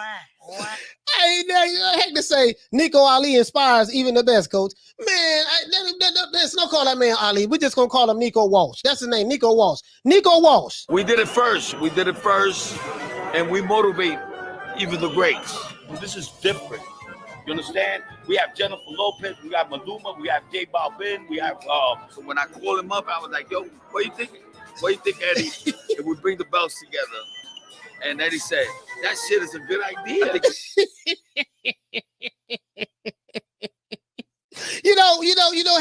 I talked to Leonard Ellerbe, baby. I talked to Leonard Ellerbe, and I said, you know what, Leonard? Since Big Heck, he put them paws on Chris Colbert, in the last fight. So, I was thinking Leonard that, Al, that, why don't we, take Big Heck, you know what I mean, and put him in the ring with another one of your tomato cans, maybe another one of your tomato cans, and he bring his belt, and your guy bring his belt, and take a picture. And he said, you know what? That's a good idea. We're gonna bring Big Heck. My dog Big Heck 1-0. He 1-0 right now. He 1-0 right now. I got he say, Coach, who you got? Big Odo versus Riddick Bowe. Man, come on, man. Well, man, don't ask me no dumb ass shit like that. Listen, Big Odo versus Riddick Bowe. Man, come on. Buzz. Man, come on, man. Hey, I was just saying. Hey, KO, he say, you got Lazy and Andy Ruiz versus Tyrone. Oh, bro, hold on. Bro, I was so shocked. Let's pull that up, y'all. Let's pull that up. Andy Ruiz, man, this dude here, man. No, man, no, man. Andy Ruiz, who he's supposed to be fighting? I heard he's supposed to be fighting. Who is he supposed to be fighting?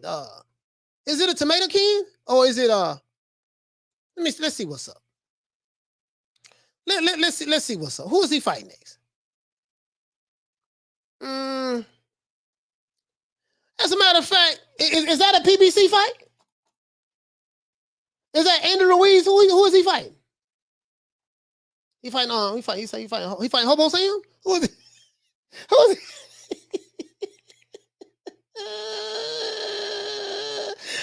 I'm just saying though. Big Hank said, "Already, coach. I want to smoke. I got you. We gonna put the title. We gonna put the titles on the line too. I got your belt over here. I got your belt over here, Hank. Don't worry about it. I got you. What you say? He's fighting a kickboxer, Muay Thai guy on Thriller. On Triller. Oh, he's fighting on Triller. Oh, okay. Well, Al got the money. Alec, man. Alec, man, he said, look, man, you go over there, Triller, man. I ain't got no money for your garbage, man.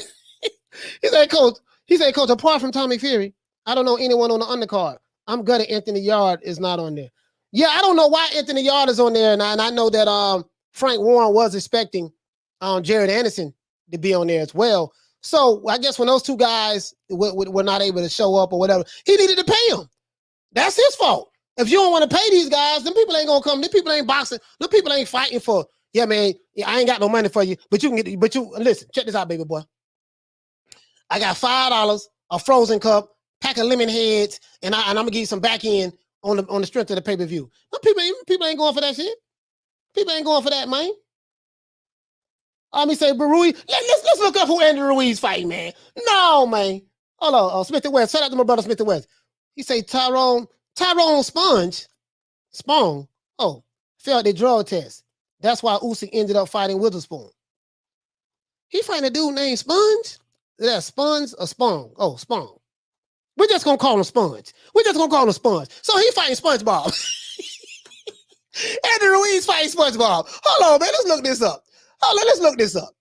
Damn, so Al, hold on, man. I thought it was PBC over everything.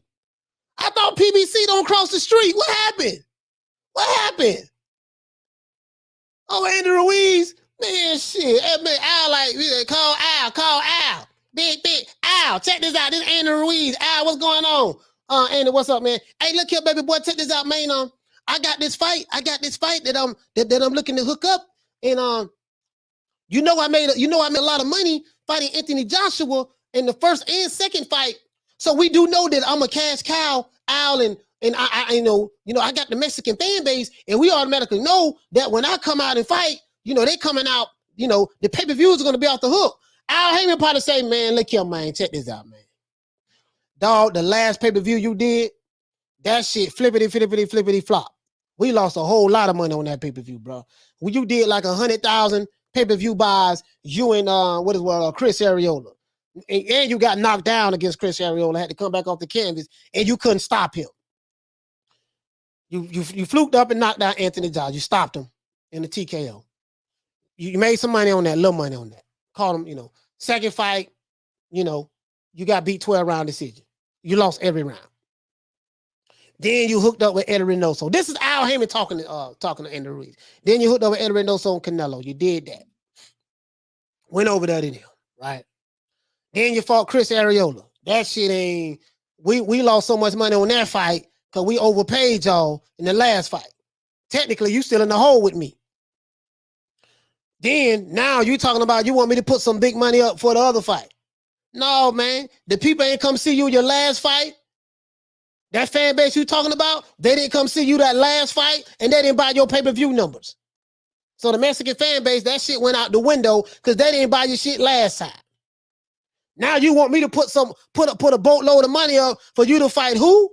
I tell you what, man. Hey, man, if you don't make this fight happen, Al, I'm thinking about going with Triller. Al said, okay, you're going over there with Triller, man. Going over to Triller. Because I ain't got nothing for you, baby boy. I can't do nothing for you, man. That's what Al Haymon told him. I can't do nothing for you, man. That's what Al told him. I can't do nothing for you, man. He said, you want to know the best part about the SpongeBob fight? The Citizen Triller. It's a pay-per-view. Let's pull this up, dog. Let's pull this up. Hold on. Andy Ruiz.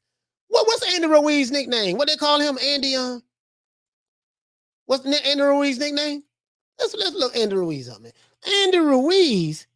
Who he fighting again? Andy Ruiz Jr. What the dude name is? Y'all say SpongeBob. It's the S-P-O. Oh, so y'all say Spung. Who the hell is Spung? Oh, they fighting in Mexico. Hold on. Damn, I didn't even know this. But I got some of the best subscribers in the world, but y'all be putting the old boy up on game. Some of the Andy the Destroyer. This is his name, huh? The Destroyer, huh? Here you go right here.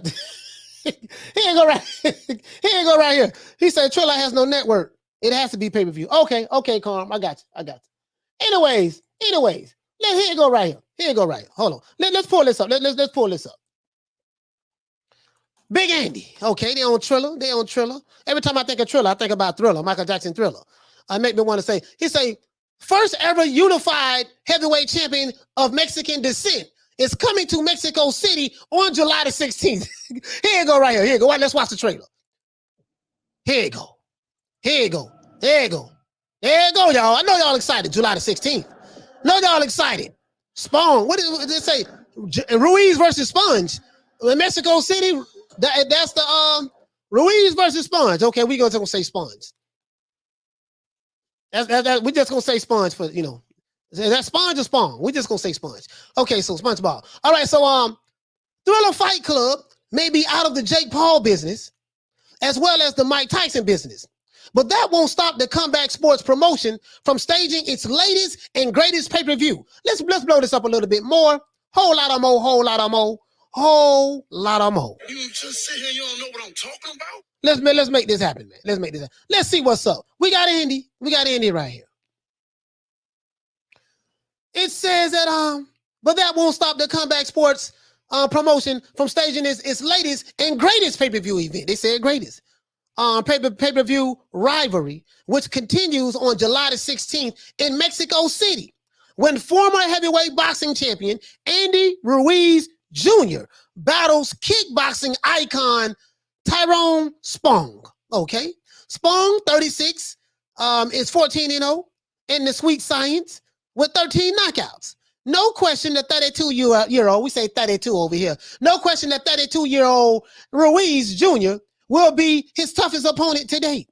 The Destroyer is 34-2, not 34-2, 34-2. The Destroyer is 34-2 with 22 knockouts. The most famous of which came in an upset victory over a heavyweight worker kind, Anthony Joshua, to claim the division's title back in June of 2019. That was damn near 3 years ago. What has he done since then? Nothing. Joshua would reclaim the crown in December 2019 rematch, right?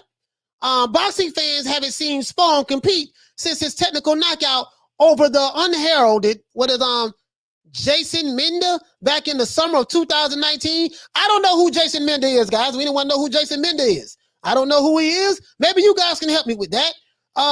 Andy Ruiz Jr., he punched his way back into the win column at the expense of aging bruiser Chris Arreola. Yes, this is the pay-per-view that flopped. This pay-per-view did about 100,000. That's what they say. That's what they reported, right? That's what they say. He went back to Al Haymon. Hey, look here, baby boy, check this out, Al. You know I'm the only unified heavyweight on the PBC. Al was like, yeah. You say, okay, you saying all that to say what? Al, like, you saying all that to say what? I'm just saying that, say you need to give me some money so I can fight this other guy.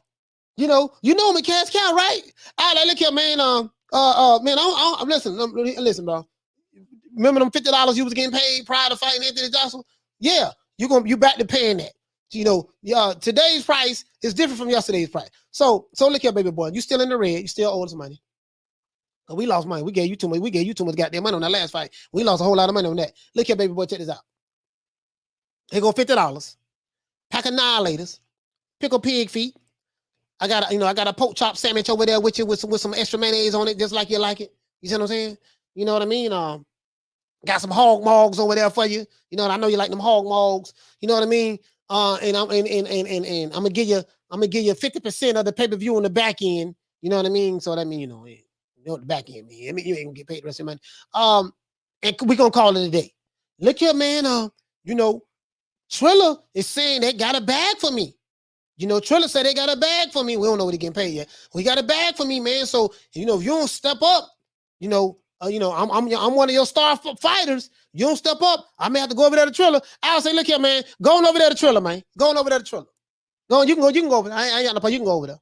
You can go. I got the big fish aerospace anyway. You go over there to Triller, man. That's what Al told him. She said, no, not a pack of annihilators. Yeah, a pack of annihilators. Yeah. Yeah, get a pack of these annihilators, man, and call it a day. Call it a day. Shit. He said 100K shit. Andy with a shirt off playing the barcodes on his stomach might do the same numbers. Man, look here, man. Andy Ruiz, bro. I want to see what this dude look like. What this dude look like, man? Y'all say he look like Nestor Gibbs? You see my dog. Y'all see Andy. We gonna have to do a show on Andy. We gotta do a show. Look what I do. Y'all see Andy sitting there flexing? Shit. Where them Andy Ruiz fans at? y'all was acting the fool a few years ago. Where y'all at? Where them Andy Ruiz fans at? Yeah, man. Where them Andy Ruiz fans at, man? Shout out to Donald Banks. Salute to you, fam. Shout out to Donald Banks, man. Hey, okay. We're dropping that quarter of a bam dub on your boy. Hey, Leroy. Super chat received. Playtime's over, boy. He say, Coach, look up Andy Ruiz is fighting Nestor Gibbs from the Boxing Voice. He said, I need to see what Nestor can do with Andy. Hey, shit, ain't it? Hey, Ness might put them paws on him. Fuck it, I'm rolling with Ness. Ness did let me come on the show. I'm rolling with Ness. Ness might put them paws on Andy. Let me look up. Let me look up. I want to see what the dude name is. Y'all say the dude name who? Hold on. Let me see. Let's see. Spung. Ruiz Jr. battles. What the dude real name? What the dude whole name is? Spung. This shit sound like SpongeBob to me. Hold on, let me see something. Tyrone Spung. Okay, so I know he black. His name Tyrone. I ain't never met a white dude named Tyrone. Not trying to be stereotypical, but it is what it is. His name Tyrone. Okay, so he fighting Tyrone. All right. Let's see what Tyrone look like. Y'all say he look like Nestor Gibbs, huh? We gonna see. We gonna see. Okay, wait, let me see what's up.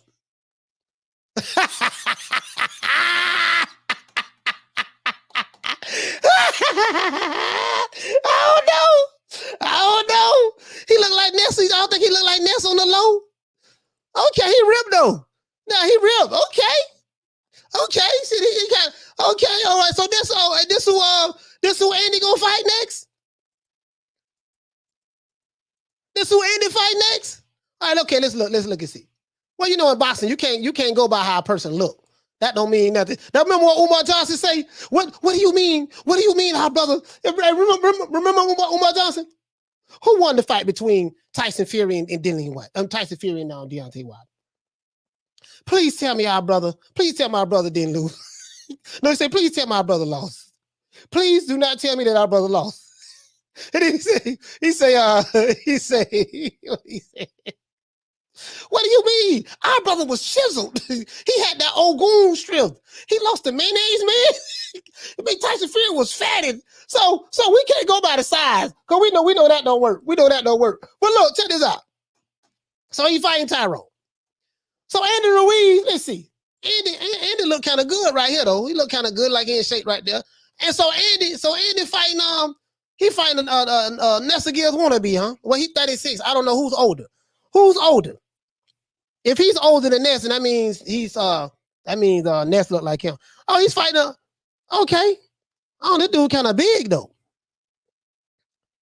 All right, so this who Andy fighting, huh? Okay. All right, well shit. May the best man win. All right, both of them flexing. Who y'all got? Okay. All right, I'm taking. You know what? I ain't falling for them. I ain't falling for that muscle shit. I'm taking Andy. I got Andy Ruiz by knockout.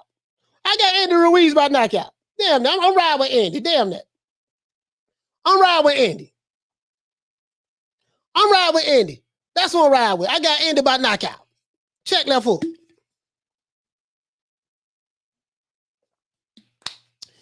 He said, Coach, he said, with Andy Ruiz, we need the taco truck. Yeah. We gonna have that. We gonna have that, fam. Yeah. I got my money. I got my money on Andy Ruiz. That's on roll. I'm rocking with Andy. I don't care nothing about how many muscles this dude got. And Andy gonna put them paws on him. Andy gonna put them paws on him. I got my money on Andy. Hands down. Yeah, hands down. I don't give a damn about none of that. I got my money on Andy. He might be a bad boy. They say he was let's look at his box rate. Let's pull up his box rate. He 14-0, huh? So he 14-0? Let me see. Let's look him up on box rate. Because I want to see who he fought. Y'all saying he 14-0 and shit, but yeah, all that sound good, but who you fight matters. Who you fight matters. You know, a whole lot of people got an impressive record. And he 30-0. Yeah, but who he fought? Don't worry about who he fought. You asking too many questions. Just know that he 30-0. It ain't that simple. It ain't that simple just to be 30-0. No, who you fought, dog? If you're new to the channel, please subscribe, hit the like button. Let's get it up to 200. Let's see. Hold on. Tyrone Spung. That's a hell of a last name, Spung. Spung. Let me see. Oh, Muay Thai. Oh, he's a pro Muay Thai boxer as well. Oh, you know what? Check it out though. Yeah, he do look like Ness. God damn. I wonder if him and Ness got the same daddy. Do you and Ness got the same daddy? Let's see. Tyrone Clinton Spung, king of the ring. Oh, he's from the Netherlands. Okay. Orthodox, 6'2". So I think him and Al Haymon ain't gonna pay for this. Al Haymon wasn't gonna pay for this. 74.5-inch arm reach. Okay, 6'2". That's a short arm reach for a heavyweight. He fighting Andy Ruiz. Okay. Shit. Who else he fought? Jason Minda. I don't know who the hell that is. Man, that man fighting people, I can't even pronounce their names. Yatola, Perea, Jason Minda, Santander, Santander Salgado, Carlos Nascimento, okay. Sergio Ramirez, Marin, okay. Juan Carlos Salas, all right. Jose Felix. All right, so this is his professional. All right, well. Okay, all right. So okay, so he fighting the fake ass Ness to give. So okay.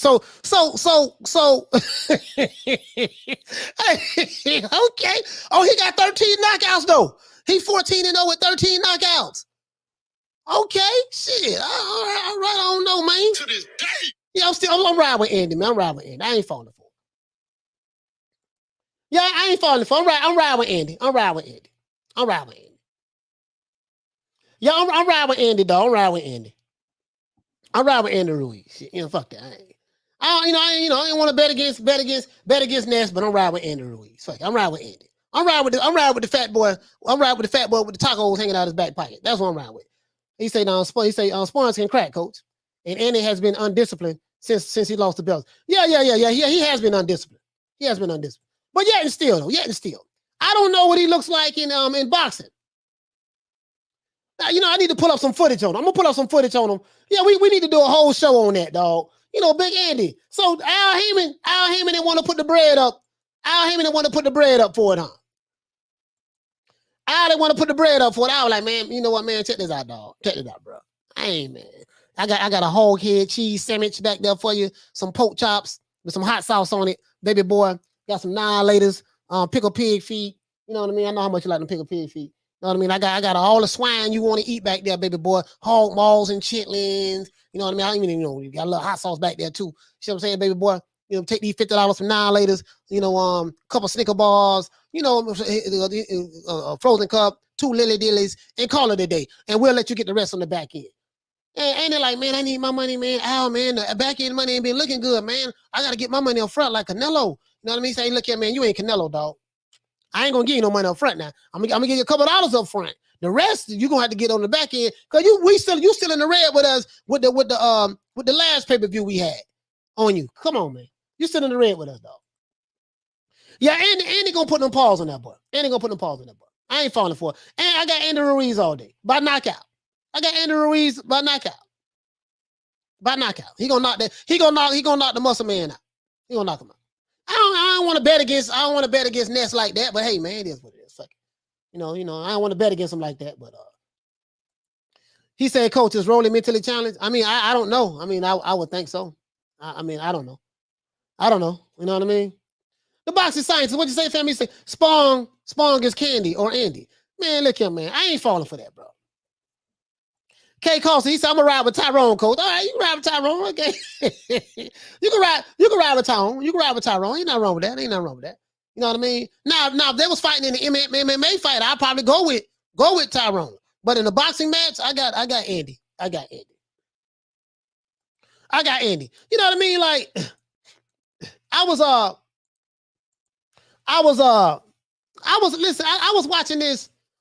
watching this interview someone sent me, right? Someone sent me this interview that and it reminded me, you know, just interview some of the old school fighters. And it reminded me of, like, you know, me and my uncle Benny, he passed away years ago. But you know, we used to talk about boxing, you know, we used to talk about boxing and stuff. You know, my uncle, he loved Ray Robinson, Sugar Ray Robinson. He loved Ali, of course. Sugar Ray Robinson, one of my favorite fighter of all time. You know what I mean? You know, he can do so many things in the ring. You know, knock you out going backwards, of course, going forwards. You know, he can throw punches from many different angles. He can bang mid-range, distance. You know what I mean? Bang on the inside, mix it up. You know, Ray Robinson did it all. You know what I mean? This kid was talking to me. He was like, man,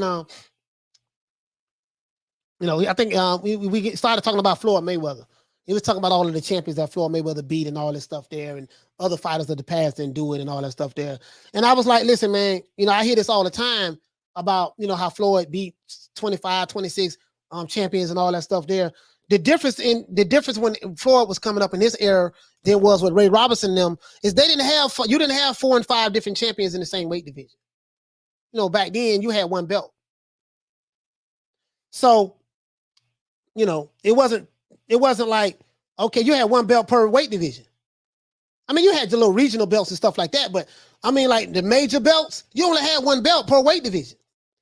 So it wasn't like back then, this guy had the WBC, he was the WBC champion, and this is the IBF champion, and this is the WBO champion, and that's the WBC, you know, the WBA champion. It wasn't like that. So of course, if you became champion in the division, I'm the WBC champ, then I fight the WBA champ, then I fight the IBF champ, and then I go to another weight division and I fight the WBC champ there, and then the WBA champ there. That's 5, and then I do the same thing throughout the years. You know what I mean? Of course, you're gonna fight more champions than this guy, because when this guy was fighting, they ain't have but one goddamn belt per division.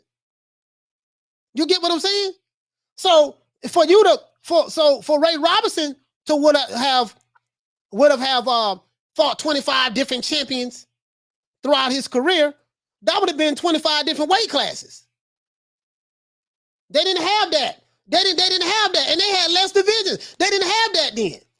So when these guys make these straw man arguments, they don't factor that into play. Different time, different era. These guys you ain't have goddamn 5, 6 goddamn different champions in the same goddamn division. You get what I'm saying? So like, okay, you listen. You can't forget that. You feel me? Like, how you just gonna skip over that part? Those guys, and then shit. The mafia controlled boxing back then. It took Ray Robinson a little bit to get a fight at the title. And when he did, he fought. But I'm like, dude, like, yeah, he ain't fight 25 champions, but he ain't fight a WBA champion, a WBC champion, a IBF champion, a WBO champion, a IBO champion. Okay, let's move to this weight division. We got 3, 4 different champions there, and then let's go to this weight division. We got 3, 4 champions there. Okay, let me come back down to this weight division where I vacated my belts and fight another champion that I, fight. Come on, man. Come on, man. That's all I'm saying, bro. That's all I'm saying, bro. That's all I'm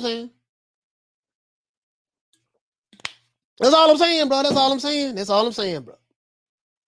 That'll body any of that talk right there. When you got a Floyd Mayweather a fanboy that said, yeah, Floyd did this and Ray Robinson didn't do it and Ali didn't do it, bring that up right there, what I just brought up, and you kill him. You kill him right there. That kill him right there.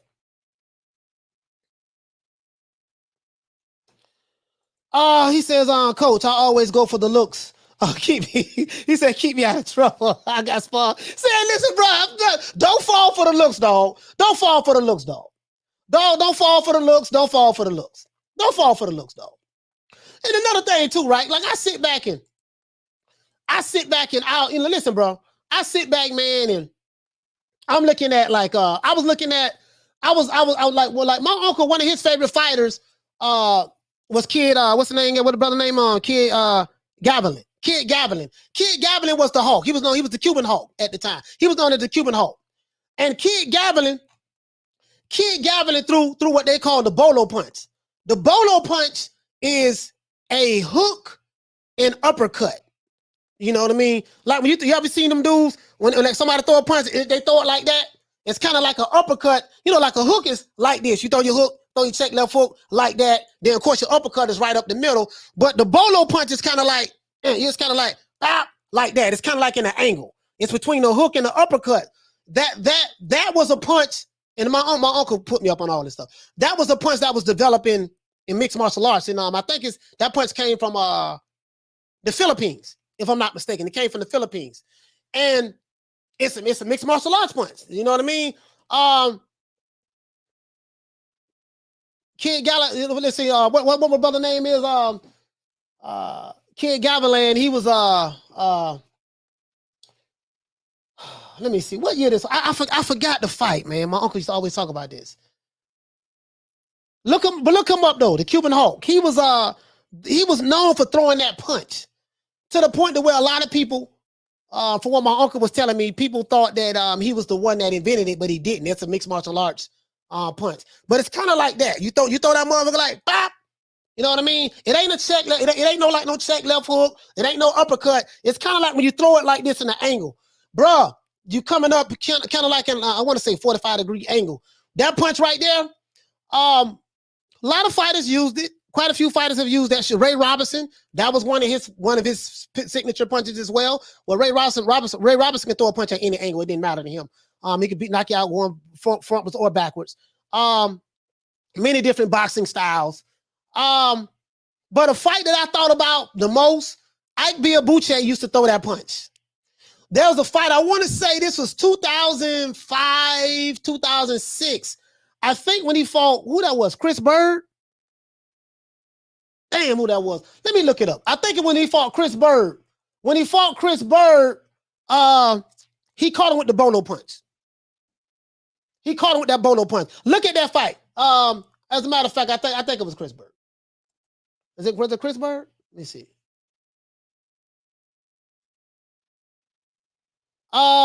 Chris Bird, yeah, I think it was Chris Bird. It was Chris Bird. Chris Bird got up from that punch too. He got beat, but he got up from that punch. How the hell he got up? Bro, he got hit clean with it. Just look that punch up, the Bolo punch. It's a punch you throw like that. You know, of course you got to turn the hand with it. It's not a hook, it's not an uppercut, but you throw that motherfucker like you throw it like that. You see what I'm saying? And it's a mixed martial art. It's a punch that came from Philippines, mixed martial arts punch. But you had quite a few fighters throughout boxing. They use that punch, bro. Like, you know, you could throw punches. You know, the really gifted fighters can throw punches from any angle. The really gifted fighters, they can throw punches from any angle. You see what I'm saying? Tank Davis throw that punch. Tank Davis throw that punch. Believe it or not. Of course, he could throw the uppercut. He could throw the hook. But Tank Davis could throw that punch as well. He could throw that punch as well. He could throw that punch as well. Look that up. Smith the West, what did he say, fam? He say, how Ike Biabuche fought Chris Bird is exactly how AJ need to fight Usyk. Yeah, absolutely. I totally agree. True. I totally agree. Them games, he say, Canelo be throwing those. Yep. Canelo be throwing those too. Yep. Hit the nail right on the head, fam. Canelo be throwing those too. That's what he be throwing. That's what that punch is called. It looked like an uppercut. It's like it's an uppercut and a hook, but it's not. The Bolo punch is it's a hook. It's a hook and uppercut combined mix. When you throw that motherfucker like, you know it. That's exactly what Canelo be doing. You hit the nail right on the head, bro. Canelo be throwing that bitch he throw it with such velocity and the angle which he throw that punch in, bro. Everybody can't throw that punch. Everybody can't throw that punch, bro. Everybody can't throw that punch. That's exactly what Canelo be throwing. And listen, you can throw it to the body. I'm gonna tell you something I see that Canelo does too. Boom. He'll throw it like this is what he does. Like, look at the Billy Joe Saunders fight. Look at the Billy Joe Saunders fight. Chocolatito, throw that punch. Chocolatito, one of my favorite fighters of all time. Chocolatito, let me listen. It looked like, listen, bro, the shit is beautiful. Canelo, I can tell he studied the old school fighters. When you look at when you study fighters like Kid Gavilan, the Cuban Hulk, look at him, Ray Robinson, stuff like that. Like a lot of these punches you see doing, like a lot of those old school fighters is to do that. You see some of the best fights even today in the lighter weight divisions. That's where you really see the pure boxers and stuff like that. But bro, like Nello will come to you, like he lull you to sleep. You can do all that dance and he cutting the ring off very methodically. Boom. He'll go to the body. Right? He'll go to the body. If you put your elbows right here, he gonna go around the guard. Boom. Because he's throwing that punch. He's throwing that punch from so many different angles. So now, but he's setting you up for the kill shot. The good fighters can do this. We love you. We show you the same look. It looks like it's the same look, right? It looks like it's the same look. I'm going to keep going here, boom. I'm going to keep going there, boom. I'm going to keep going there, boom. Now, if I see an opening, where I see that, okay, you think I'm going to do the same thing? I turn it into a bolo punch. Boom. So it went from here. It went from here. It went from here. It goes to here. You see what I'm saying? Boom, right? Catch your head going up. You're like, God damn, where that punch came from? I thought he was going to do the same thing. And then he sets you up with the same shit. Then next thing you know, why you think you're going to get that? He come with something over the top. Boom. Triple G does it as well. He got power. He said, new me this day USA boxing. That's a crazy punch, coach. Canelo throws it like it's going to be a body shot and torque it. In the last second to change the trajectory. Yeah. So many different angles. So many different angles of a punch. That come from the old school fighters. Salvador Sanchez. Yes, sir. You gotta put your legs into it though. You gotta put your legs into it, right? You showing them the same look. They think they seeing the same look. But you throwing punches from so many different angles. Like another example. The check left hook. Right? A check left hook is a counter punch that a lot of fighters use, when they're going backwards. So when you're going backwards, you may see a guy throw that check left hook. They'll do it going forward as well. But the check left hook is a counter punch. It's a counter punch. Normally, you'll see a person throw a check left hook right after a guy who they're fighting throws a punch. He makes a miss and he check him with the left hook, right? Check left hook, right? Some people are really, really good at the check left hook.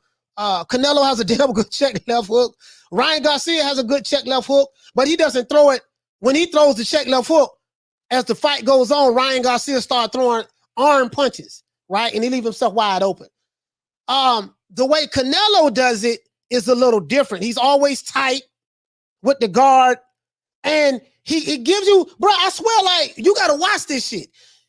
It looks like, oh, he doing the same thing. He's doing the same moves. He's really not. Just, I'm going to throw a punch here. I'm going to uppercut. Listen, okay, I see where his guard at. His guard like this. I'm going to come up here. If his guard is like this here, I'm going to come around here, right? If he too tight, hell, I'm going to just hit him in the goddamn elbow.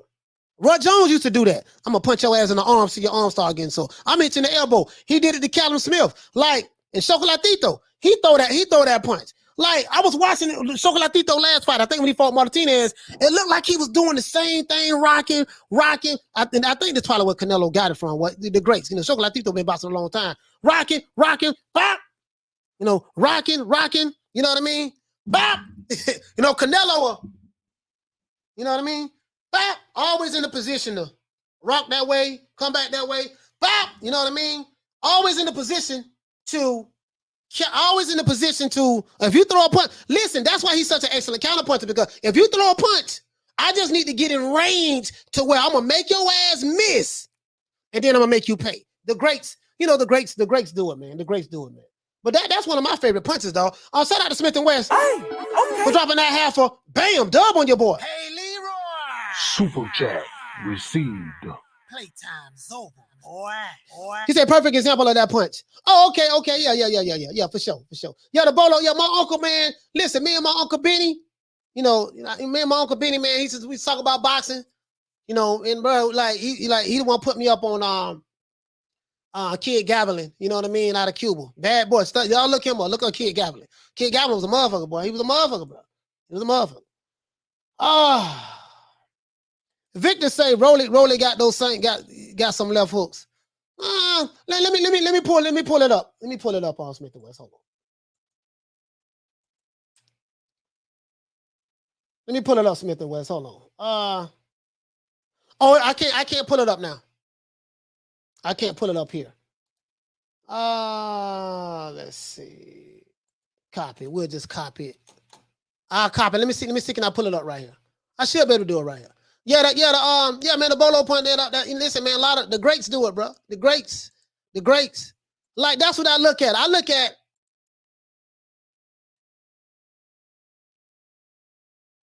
Okay. Yeah, it won't let me do it right now. It won't let me do it from the live. I got you. It won't let me do it from the live, Smith and West. I got you though, but I got you. Yeah, but yeah, man, that punch right there, bro. It's a mixed martial arts. And my uncle taught me this. He said that punch come from the Philippines. It's a punch they use in mixed martial arts. You know what I mean? Like, bro, like the great fighters, they can just hit. If you're new to the channel, please subscribe at the like button. The great fighters, you throw them punches from many different angles. The feints. You fake like you're gonna do something, and you're looking for a reaction. The fighters with the high IQs, everything is done with a purpose. Fighters with high ring IQs, everything is done with the purpose. Yeah, I did this. Yeah, I did that. Yeah, I did that. Yeah, I went to the straight jab to the body. Yeah, okay. Yeah, I got hit a couple of times. Let me get a little closer. Yeah, I'm gonna jab over his jab. What happens is, like, I'm gonna give you another example. With Terrence Crawford, right? When he fights, people say, yeah, man, he be getting touched up a little bit sometimes. Yeah, when you're fighting in the pocket, you're gonna get hit. That's boxing. Show me a fighter that don't get hit. Canelo gets hit. You know what I mean? But you're setting the guy up. So a counterpuncher needs to be in close enough range to where when you throw, if I can get your timing down, I can catch your ass. I can make you miss and catch you with my counter shot. Perfect example is when Terrence Crawford fought Kell Brook. Kell Brook was piecing him up with the jab. Put a little star on his eye and everything. Facts. While in the third round, the mid part of the third round, he switched southpaw. I said, okay, he switched southpaw. He understands that the Kell Brook jab is giving him problems. So he switched southpaw to do what? Take the jab away. He said, I'm going to switch southpaw, have my right hand up, and I'm going to joust with him with his lead hand. It's called lead hand control. Look at the old school fighters. The old school, Sheree Robinson used to do this. Kid Gavilan used to do this. A lot of the old school fighters used to do that. Ali used to do it in his way. When you see him like doing like this here, like, so they're jousting with the lead hand. Now, what they're doing is, this guy, I'm trying to bait him into rushing in here, making a mistake. If they rush their ass in there, I'm going to slip and counter. Or I can throw when they throw, beat them to the punch. Because now I don't figure this timing out.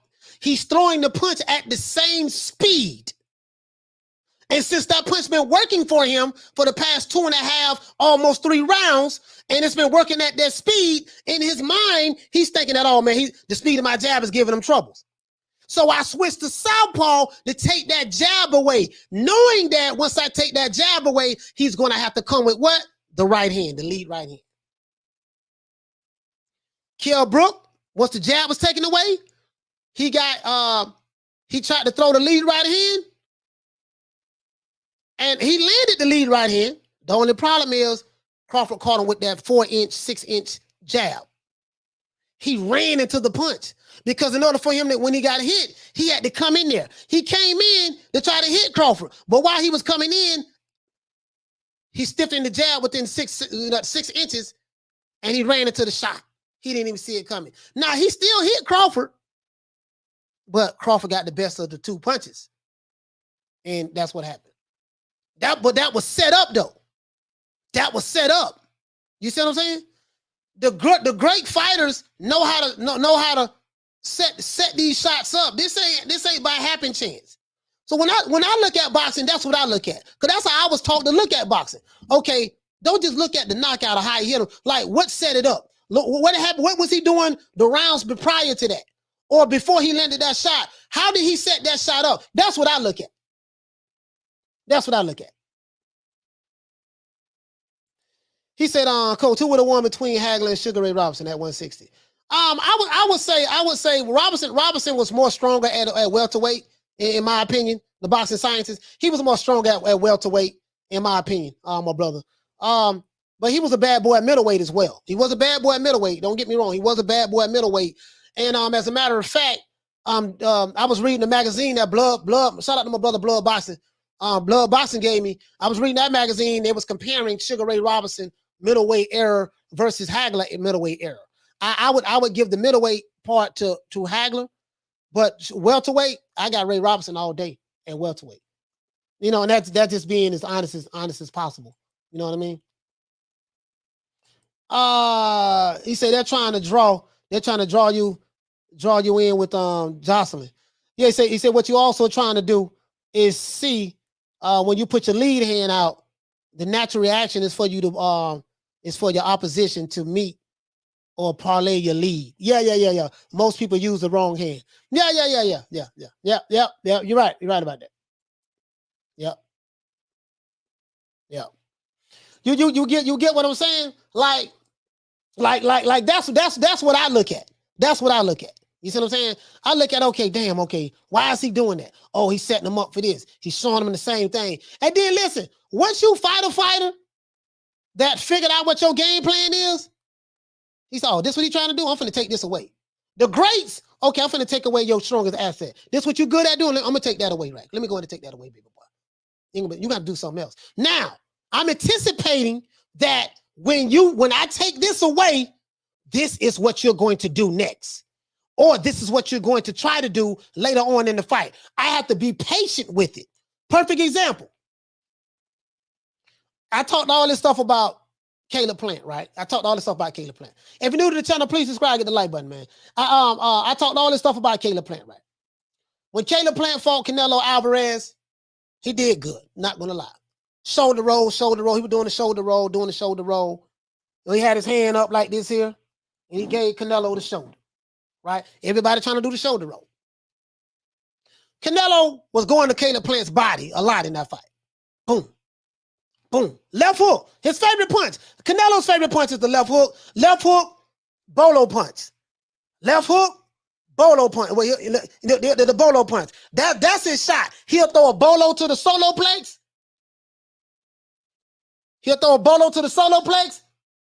And he'll come back with that right hand sometimes.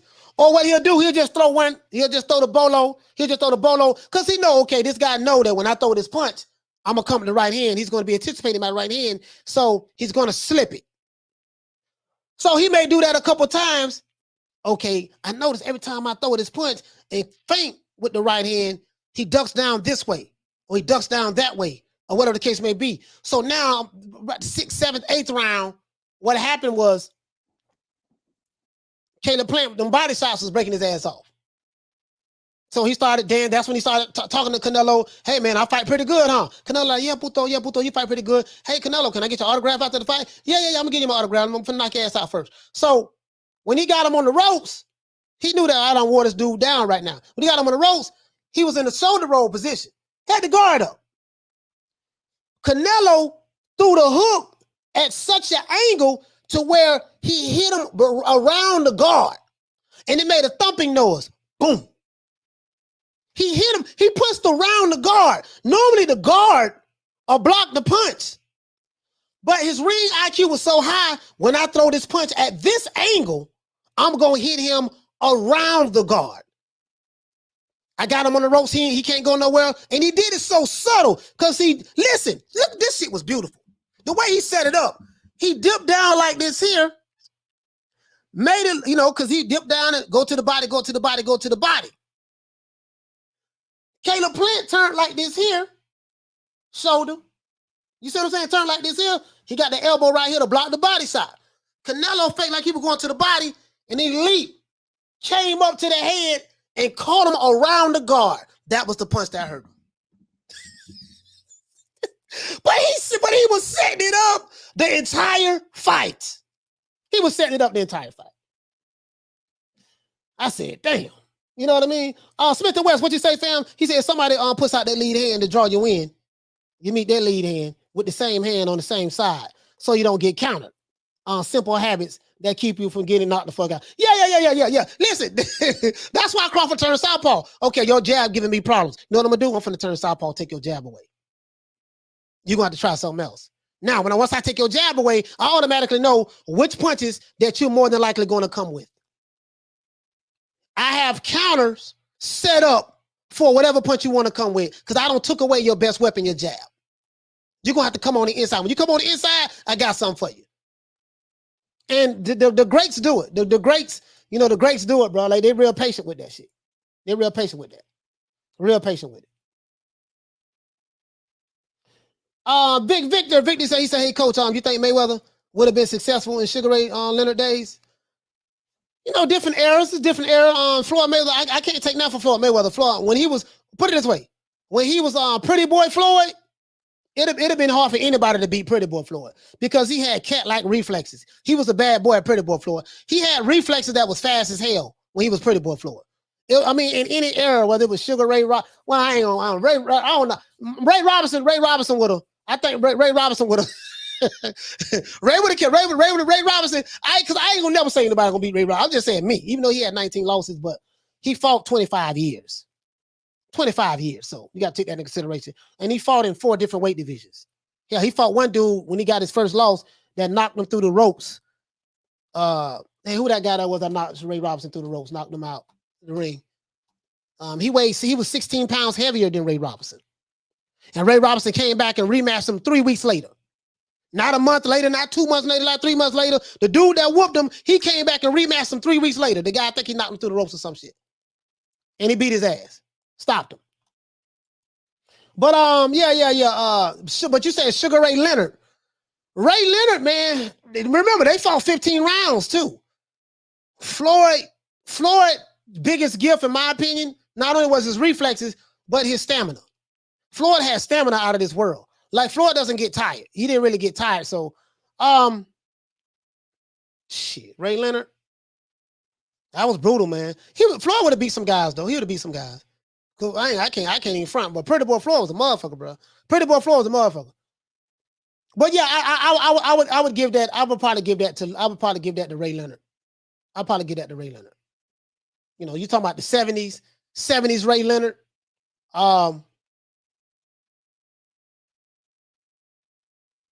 70s Ray Leonard.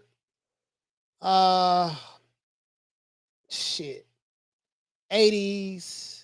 We fought Wilfred Benitez. Man, that's a tough one, dog. Pretty Boy Floyd was a mother. I keep going back to how good that kid was. Pretty Boy Floyd. Now, Money Mayweather. Yeah, Money Mayweather. Yeah, Money May get the shit beat out of him by quite a few of those fighters. I know I'm gonna get a whole lot of flack from the Mayweather fanboys. Oh, hell no, that nigga over here. Hey, I already know that, but I'm just saying, like, there's a difference. Pretty Boy Floyd and Money May was 2 different fighters. 2 different fighters. 2 different fighters, bro. 2 different fighters. Pooja let him say it's guard control. It's boxing. It's guard control. It's boxing. Yeah. Yeah, man. I'm just saying, bro. He said Ali clinched and counted in the clinch. Jake LaMotta. Yeah, Jake LaMotta. That's who it was. Mr. Pass, that's who it was. Jake LaMotta. Jake LaMotta knocked Ray Robinson through the ropes.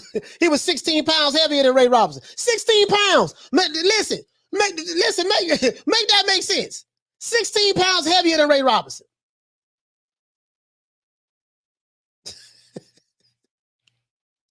Ray, guess what? They fought 3 weeks later. 3 weeks, not 1, not 2, 3 weeks later. Come on, man. Come on, man. He says Duran would catch Floyd at 135. Ray would beat him at 47. Hearns, you say Hearns was too long also.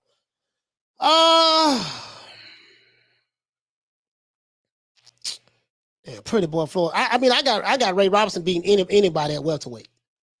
I don't give a damn who it is. Pretty boy Floyd, Floyd Mayweather. I don't give a damn who it is. Anybody at welterweight, Pacquiao at welterweight. Oscar De La Hoya, Pernell Whitaker. I don't give a damn who it was. That dude right there, Ray Robinson. This dude can fight 4 or 5 different styles. Throw punches from crazy angles. Understood guard manipulation. Had excellent footwork. This Muhammad Ali's favorite fighter. Shit, that was Roger Mayweather's favorite fighter, Sugar Ray Robinson. He used to tell Floyd Jr. all the time, you ain't Ray Robinson, beat your ass. But, you know, a lot of these guys, they don't know nothing about Ray Robinson. They don't know. They don't know. Now, this ain't a knock on Floyd, but I'm saying Pretty Boy Floyd was a motherfucker now. Like a lot of these guys who fans of Floyd Mayweather, they know nothing about Pretty Boy Floyd. You know, these are the casuals. You got a lot of casuals. They know nothing about Pretty Boy Floyd. They know about Money May Floyd from... I'm finna tell you right now, homie. I'm finna tell y'all right now. Let's go here. They know about Floyd from... I'm fixing to tell you which fight. Probably maybe Pacquiao.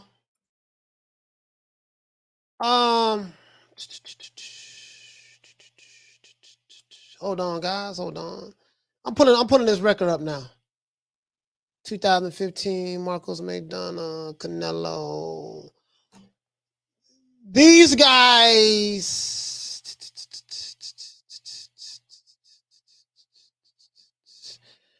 These guys who started liking Floyd now, they became fans of Floyd probably, I want to say 2013-ish. The casuals now. Probably about 2013-ish up in here when he fought Canelo. When he fought Canelo, let's blow it up a little bit, guys. That's when they know nothing about Pretty Boy Floyd.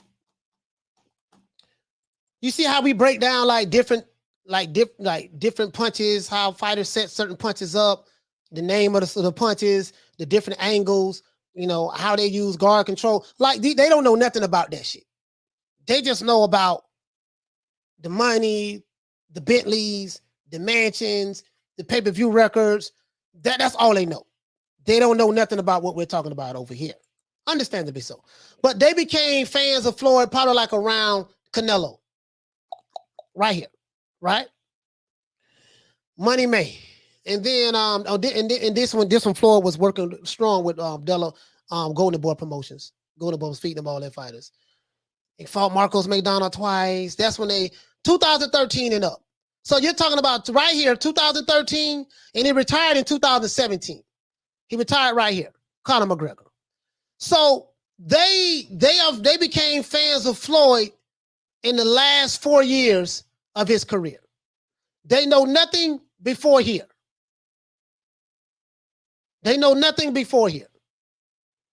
And they don't know this when he became Money May after Oscar De La Hoya. They know nothing about Pretty Boy Floyd. They know nothing about Pretty Boy Floyd. They know nothing about any of these fights he had. Castillo. They know nothing about any of these fights. So when they argue with you from the point, that's why they always bring up Canelo. Oh man, when you see what Floyd did to Canelo, and that's fine. He did beat shit out of him now. That is true. But that's when they became fans of Floyd. So the last 4 years of his boxing career, that's when they became fans. These are casuals, right? But they can't break down. They can't break down a fight to say they got damn life. To be honest with you, you know what I mean? Smith and West, what you say, family? I agree, coach. They didn't see Floyd when he fought Gotti or Corrales. No. They know nothing about that. They know nothing about that, bro. They know nothing about that. Yeah, they know nothing about that, Smith and West. They don't. Pugilism, what you say, man? He said, caught in the rule in Boston, protect yourself at all times. Not wait on the ref. Yeah, man. Victor, what you say? He said, hey, coach, Wilfred Benitez's defense was pretty good too. Yeah, Benitez's defense was pretty good, but Sugar Ray broke Benitez down. I remember that fight. Sugar Ray had broke him down. I know you didn't say that about Sugar Ray, but yeah, his defense was pretty good. And listen, hey Vic, these are the exact same reasons why I say Rolly Romero don't stand a goddamn chance against Tank. I'm just saying he's not defensively sound. Now, Rolly Romero, now hold on. We talked about the Bolo punch, right? We know that Bolo punch, that's what it's called from mixed martial arts. It originated in the Philippines. It's a hook and uppercut combined into one. So instead of bringing it up here, the uppercut, or bringing the hook like here, it's bringing it at an angle. You shift the body, that weight comes off that left leg. And you see what I'm saying? That punch right there, Rolly Romero throw those punches. Watch Rolly Romero now. I know I be laughing and stuff like that, but Rolly Romero throw that same punch. He throws it from the left hand and the right hand. If he can, now I don't understand. Now, the reason why I don't give him a chance, because I'm like, dude, I don't understand if his timing is going to be. He say Razor Ruddock used it. Now, Razor Ruddock had an uppercut. Razor Ruddock had more of an uppercut. He was known for the uppercut. You know, he wasn't known for like Ike Biabuche. He was known for that Bolo punch as well. Razor Ruddock was known for the uppercut right up the middle. That's what he was more known for. He say Floyd took the pretty boy name from a famous bank robber back in the 50s. When Floyd even stated in the interviews he wasn't a boxer. He was a bank robber. Yeah. You saying how he legally robbed the bank? Yeah. You get what I'm saying? You get what I'm saying though? Like.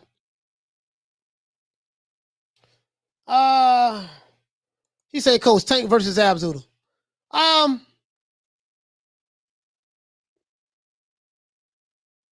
That's a good one. I'll take Tank over that because Abzuda, he didn't have a chin, bro. He didn't have, his chin was, he didn't have a chin. I would take Tank on that. I'll take Tank on that. Yeah, he didn't have a chin.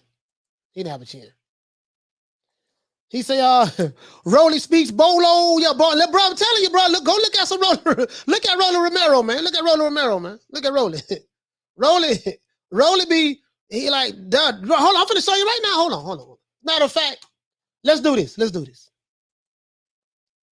me pull up Ike Biabuche and let me pull up Ike Biabuche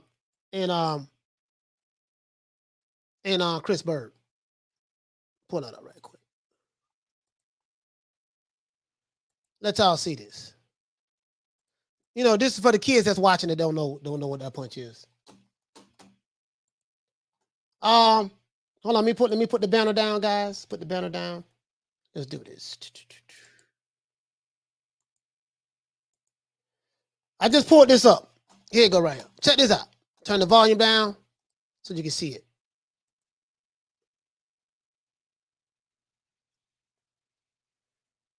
Look at this right here. Now, it looks like an uppercut and a hook, but watch this. He rocked this way. Watch how he rocks to the left. Chris Bird is wide open for this. Watch how he rocks to the left. Vision kind of blurred, but don't worry. Had him on the ropes, rocking, dipping down. Now, Chris Bird, the vision blurred. Chris Bird right here is expecting a right hand to come. He's expecting the right hand to come. And he got his shoulder turned in the angle. Let's go. He thought the right hand was coming. This is how he got caught with it. He thought the right hand was going to come. So he know that the right hand, okay, that right, more than likely this right hand going to come. I'm finna throw my right hand. He had no idea this punch was coming. When he opened himself up, look where he breaking that look where he breaking that punch from. He coming up in the angle with it. Watch this. Look at this. Bam! Caught him with it. Damn near took his head off. That's it right there. Chris Bird got up too. Chris Bird got up from it. He got stopped though, but Canelo do that same shit, but it's like, you know, Chocolatito, he do that same punch. Believe it or not, Rolly Romero, he don't set it up like that. He don't know how to set his shots up. He only has 14 fights, but that's what he's throwing. I'm like, he's throwing that shit with so much, you know, when you like, when he like, when he doing that right there, look at it. That's what he's doing. That's what he's doing. He say, shoot it so low, where I'm going to hit you, they don't know. Yeah. And the reason why you want to crouch down when you throw that punch, because when you come up, all your power is coming from your feet, coming from the ball of your feet. And that power is going to shoot through your legs. So when you squat down like that and you coming up, it's coming with so much power and velocity. He set that shot up though. He set it up. You see, because Chris Bird didn't know it was coming. He was throwing a right hand, not knowing he was being set up for that punch. He said, I can see Big Rolo doing the Tago or running for his life. I don't know, man. I don't think Rolly got the footwork to even try to run, because that's not his style. You get what I'm saying? But we'll see. Maybe he may start running once he feels Tank's power. Who knows? He said, how do you think Ike does with today's heavyweights? He beat every last one of them.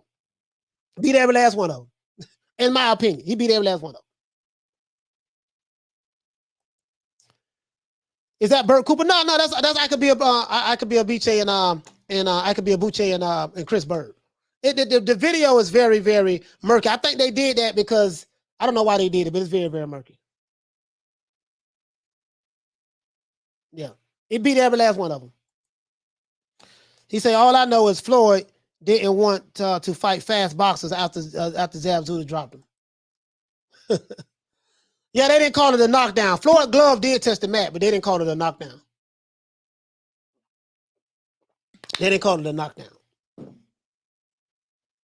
He said, knock Lennox, coach. Lennox is not boxing. Yeah, Lennox Lewis is not boxing. He's saying with today's boxers. Yeah, Mr. Pass, what you say? He said Kid Gavilan was an amazing Bolo puncher. Yes, he was. He was amazing. He threw punches from so many different angles. But as a matter of fact, former uncle told me a long time ago, he said it was, in boxing, they were saying that he was the inventor of that punch, but it wasn't true.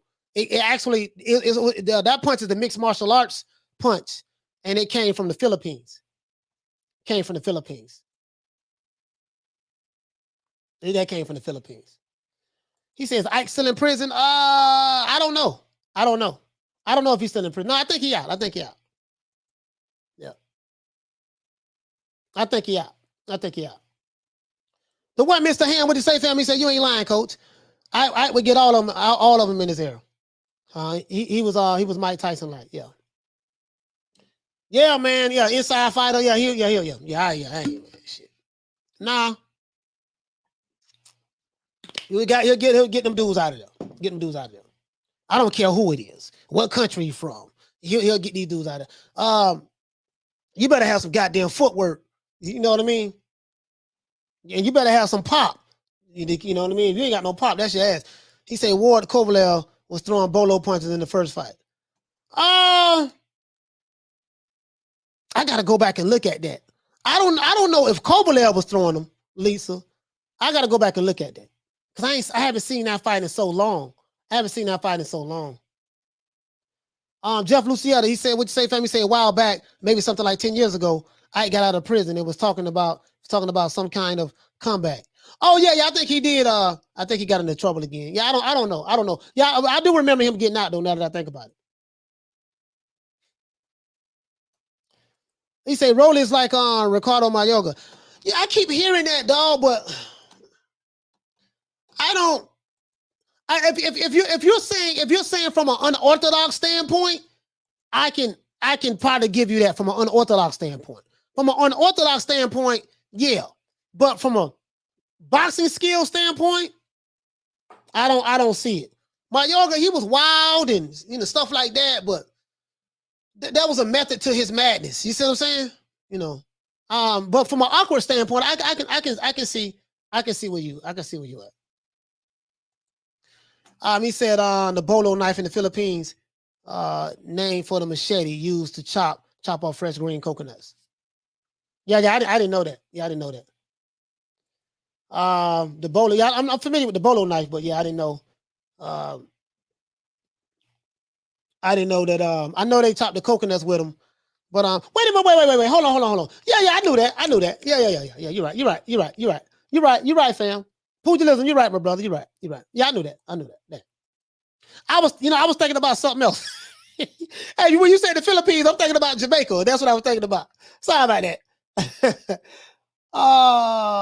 He say I could be a Buche put pause on tour, man.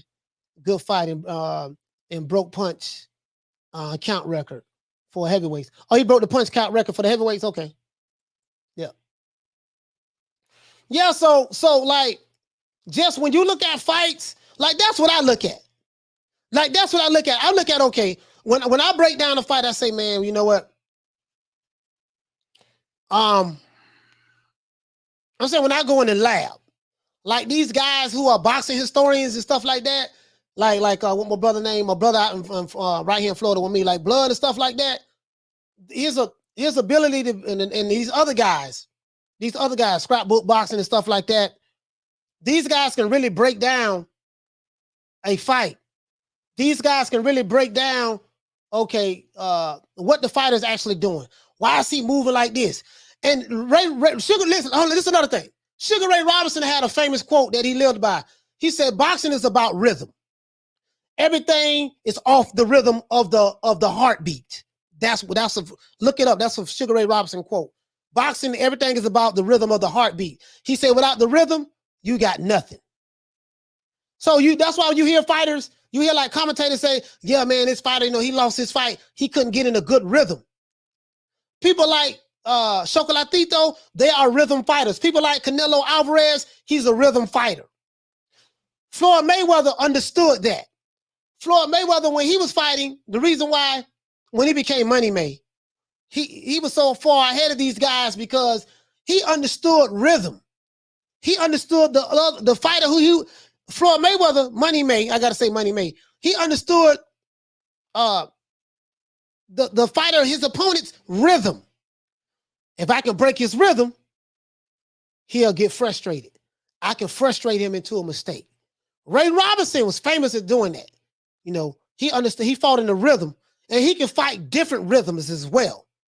4 or 5 different boxing styles. Yeah, man, Floyd had the shoulder roll. Ray Robinson had about 4 or 5 different styles. I'm not comparing the two, different eras, but just look it up. Kid Gavilan. The Cuban Hawk is what they called him. That was my uncle's, one of his favorite fighters. They fought at a rhythm. Canelo is a rhythm fighter. Crawford is a rhythm fighter.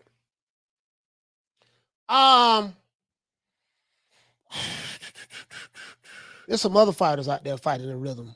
And then you got some fighters that fight with reckless abandonment. There's other fighters fighting in rhythm. The good fighters, they understand in catching your rhythm. They understand that. Hell, I would even say Tank Davis, because of his ability to be able to close distance. He fights more in the rhythm. He can change speeds. He can go from 0 to 60 real quick. So probably some of the best. What my brother from DC name is Gary Russell Jr. Gary Russell Jr. The older one, of course. He fights in a damn good rhythm. Excellent footwork. Excellent. Like, when you got a fighter that can break your rhythm, I see what you're trying to do. Yeah, but let's break his rhythm a little bit. You know what I mean? I'm gonna pick up the pace. When you see a fighter pick up the pace, okay, they're trying to get you to fight in a certain rhythm. They're trying to see something. Oh, he don't like when I go up tempo on him. I need to keep that pressure on him. He don't like when I do that. Like, it ain't just I'm pressuring you just so I can get you in well on you. Like the greats. The greats, they have a way of, you know, it's a rhythm they fight to. Sugar Ray Robinson. Lomachenko, yep. The boxing scientist. Vasily Lomachenko fights with the rhythm. Perfect example. Vasily Lomachenko fights with the rhythm. You hit the nail right on the head, the boxing scientist. Fights with the rhythm. Pugilism, he said, his rhythm is to the tune of your resets. The good fighters know. Okay, he just reset. I just made him reset. He got to do it all over again. Floyd Mayweather do. Now you're gonna reset. You got to do it all over again. I know what you're trying to do. I ain't gonna let you do it. I ain't gonna let you do it. He got to reset again. I don't got off my shots. You can't get your shots off. We tied up somehow. I'm like this here doing this. He know like I don't land it 5-6 punches. He only landed 1. Ain't no way in hell he won this round. I don't land it 7-8 punches. He only landed 1 or 2. Ain't no way he won that round. You get what I'm saying? He behind on the scorecard. Now he gonna get frustrated. Now as the time goes on, while he's getting tired, the gift that God gave me, I was always in excellent condition. Like you never, when you can watch any Floyd Mayweather fight, you never see him get tired in a fight. Never. That was his gift. His stamina was a mother. He don't get tired in fights, homie. You don't see tired. Now, the only time I seen him kind of get winded was when he fought Cotto. Because Cotto was putting them paws on Floyd. Cotto had Floyd nose all swole up. I ain't never seen Floyd get hit like that many times. Cotto was putting them paws on Floyd. Go look at that Floyd Mayweather and Miguel Cotto fight. Now, the championship rounds, Floyd was beating the brakes off of Cotto, especially like that 12th round. That 12th round, man, Floyd was hitting. Listen, if you look at the 12th round of the Miguel Cotto versus Floyd Mayweather fight, Floyd Mayweather was hitting Cotto so many goddamn times. He was beating him, even though Floyd's face was swollen up. That was the last fight that Roger Mayweather trained him in, if I'm not mistaken. That was the last fight Mayweather fight, Roger Mayweather fight. I could be wrong, but I think that was the last fight.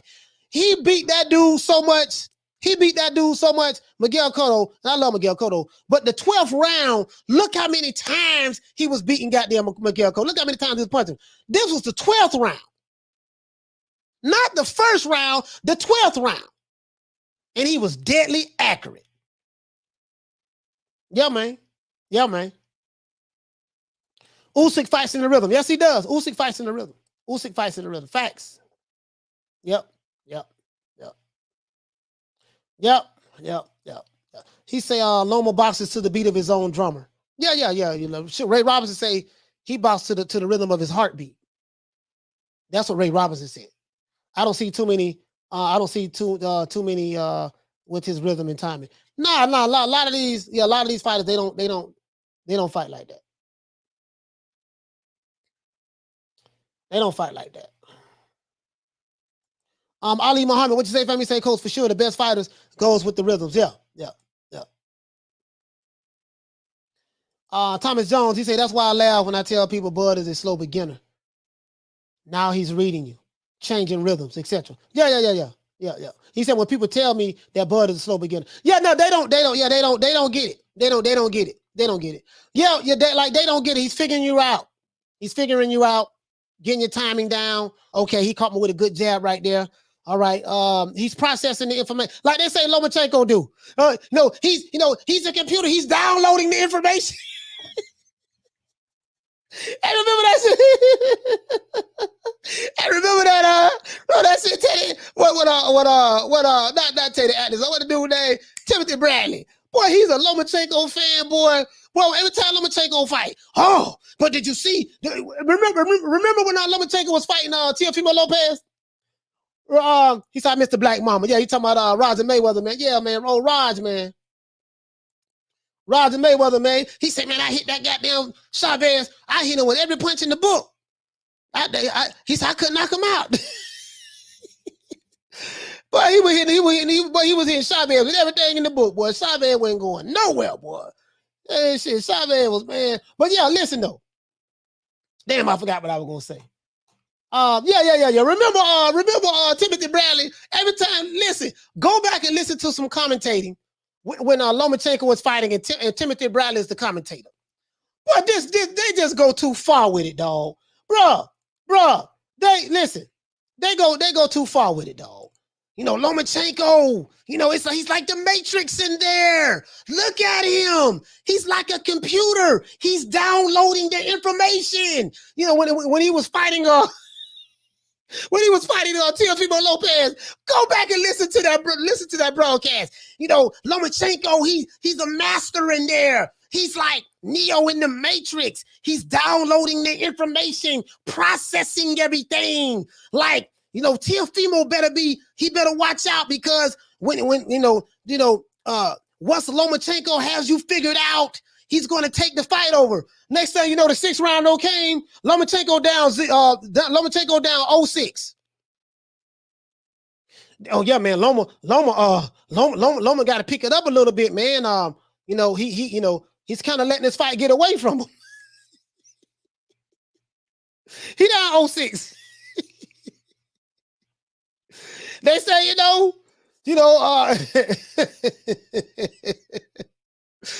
say, the fight over with. He lose the fight, 7 rounds to 5, something like that, or 8 rounds to 4. And, yeah, man, the Matrix was downloading the information. He said, love the black mama.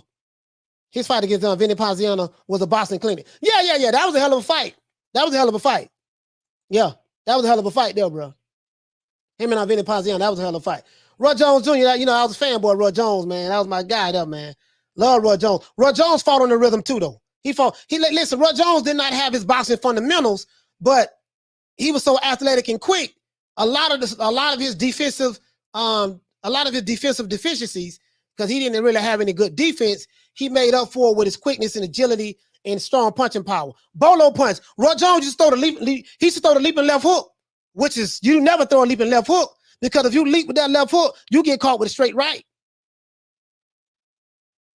Or someone time that shit. You see what I'm saying? You know what I mean? Roy Jones used to come with that punch, come with that leaping left hook. You know what I mean? But he was so strong with it when he threw it. He came off, and his timing was so impeccable when he was on top of his game.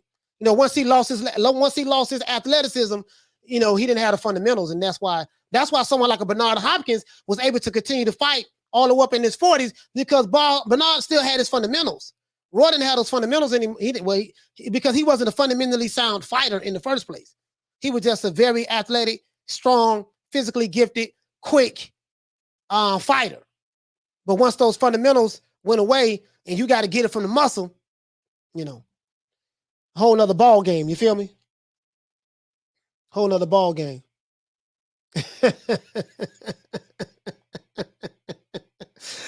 Hey, Devon, what you say, man? He said Tia was putting no pause on that, man. Hey, Carl say Loma was still buffering the information. Yeah, man. He said, Coach, will Huggy Fury ever be a world champion? Who he gonna beat? I don't know, man. Anything can happen in the sport of boxing, Ben. Anything can happen, my brother, in the sport of boxing. Who knows, man? Who knows, man? Marco, what you say, family? So I was watching that fight and was thinking, what he said, what damn fight Bradley's watching. Man, bro, listen, just go back and listen to the telecast when Timothy Bradley, like, he is listen, don't nobody love Lomachenko more than Timothy Bradley, bro. He just be, oh my gosh, did you see what he did? Did you see the angle in which he threw that punch? I've never seen nothing like that before in the sport of boxing. Never in the history of the sport of boxing. I'm like, damn, Tim, what you talking about? He just threw a jab. I don't listen. I don't know, Dre. I don't know, boy, I don't know. But I don't know if Teofimo is ready for this, Dre. Like Lomachenko, he's on another planet. I don't know if he's ready for this, Dre. Man, shit.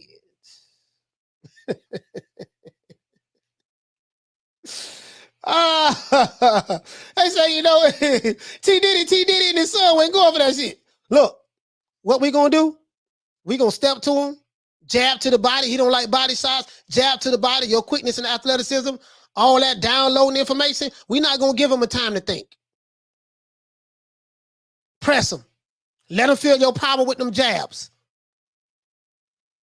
He couldn't, when he saw how fast Teofimo was, he like, damn, this motherfucker faster than the motherfucker. And he hitting hard. So when you see a fighter, that's don't want to let his hands go, what you say? He say, coach, not to change the subject, but Bradley got CTE. He got something. He got something. When you see a fighter that's not letting his hands go, there's a reason why he's not letting his hands go. That fighter is conceding that you are too fast for him with your counters. And if he opens himself up to land his punch, he's telling you that I am afraid that you are going to counter me before I can get back defensively and block that punch. So I don't want to let my hands go, because in letting my hands go, I'm opening myself up to counter punches that I'm not prepared to defend. I don't want to open myself up to get hit real hard with something. So that's why you see fighters, why he won't let his hands go? Let your hands go. That's a shell shock fighter right there. That's why my main man AB, that's why AB don't let his hands go in fights. Listen, because after the ass whooping that Marcos Maidana gave him, and then right after that he fought Sean Porter, he like, man, he don't let his hands go no more. Like, man, if I let my hands go, you know what I mean, I might get hit with some shit. You feel me?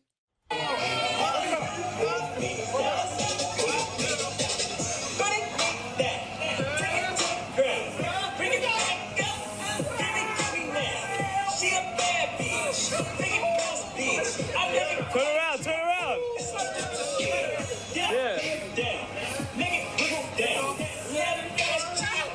Yeah, man. Shout out to AV, man. AV will be back in July. He said, hey, coach, I know you're going to get mad, but I can feel it.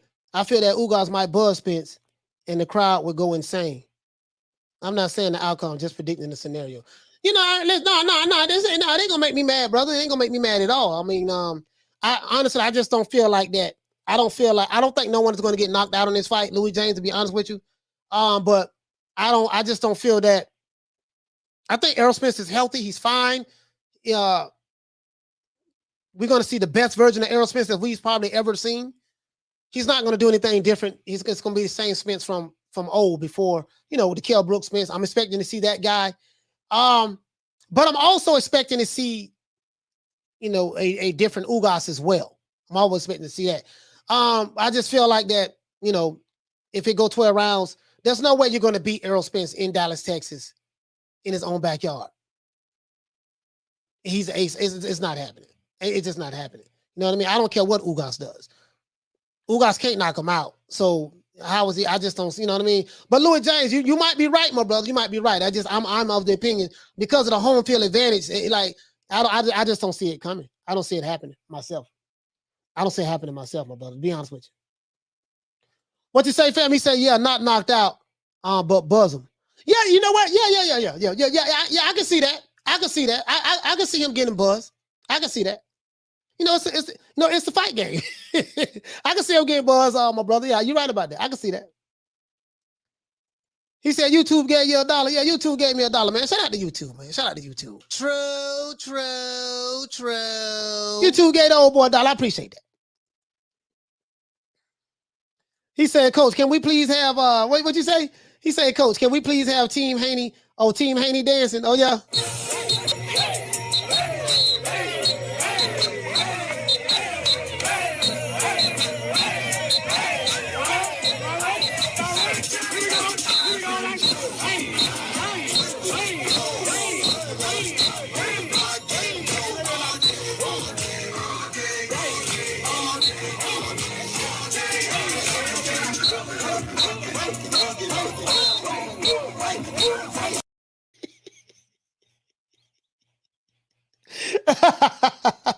He said, AB got you food. He just running around doing nothing.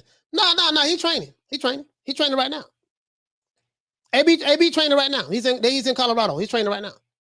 He got a fight coming up in July. Don't nobody know he's going to fight. As a matter of fact, I have it right here, fam. I have it right here, bro. Hold on. Stephen Espinosa. He says that, no, I'm dead ass serious. Right here. Here you go right here. Let me let you see it, bro. Let me let you see it. 8B, about billions. 8B. Yeah, he back. He'll be back. Hold on, I'm finna show you right now, bro. Hold on. Let's go here. Right here, let's talk about AB right there, guys. Read it to you. Mr. Adrian the Problem Broner is in training camp in Colorado, getting ready for a ring return. Showtime Sports President Steven Espinosa says they're looking for an opponent right now at the moment. A date for the former 4-division world champion Broner, 34 wins, 4 losses, 1 draw, to face. So they looking for someone for Broner to face.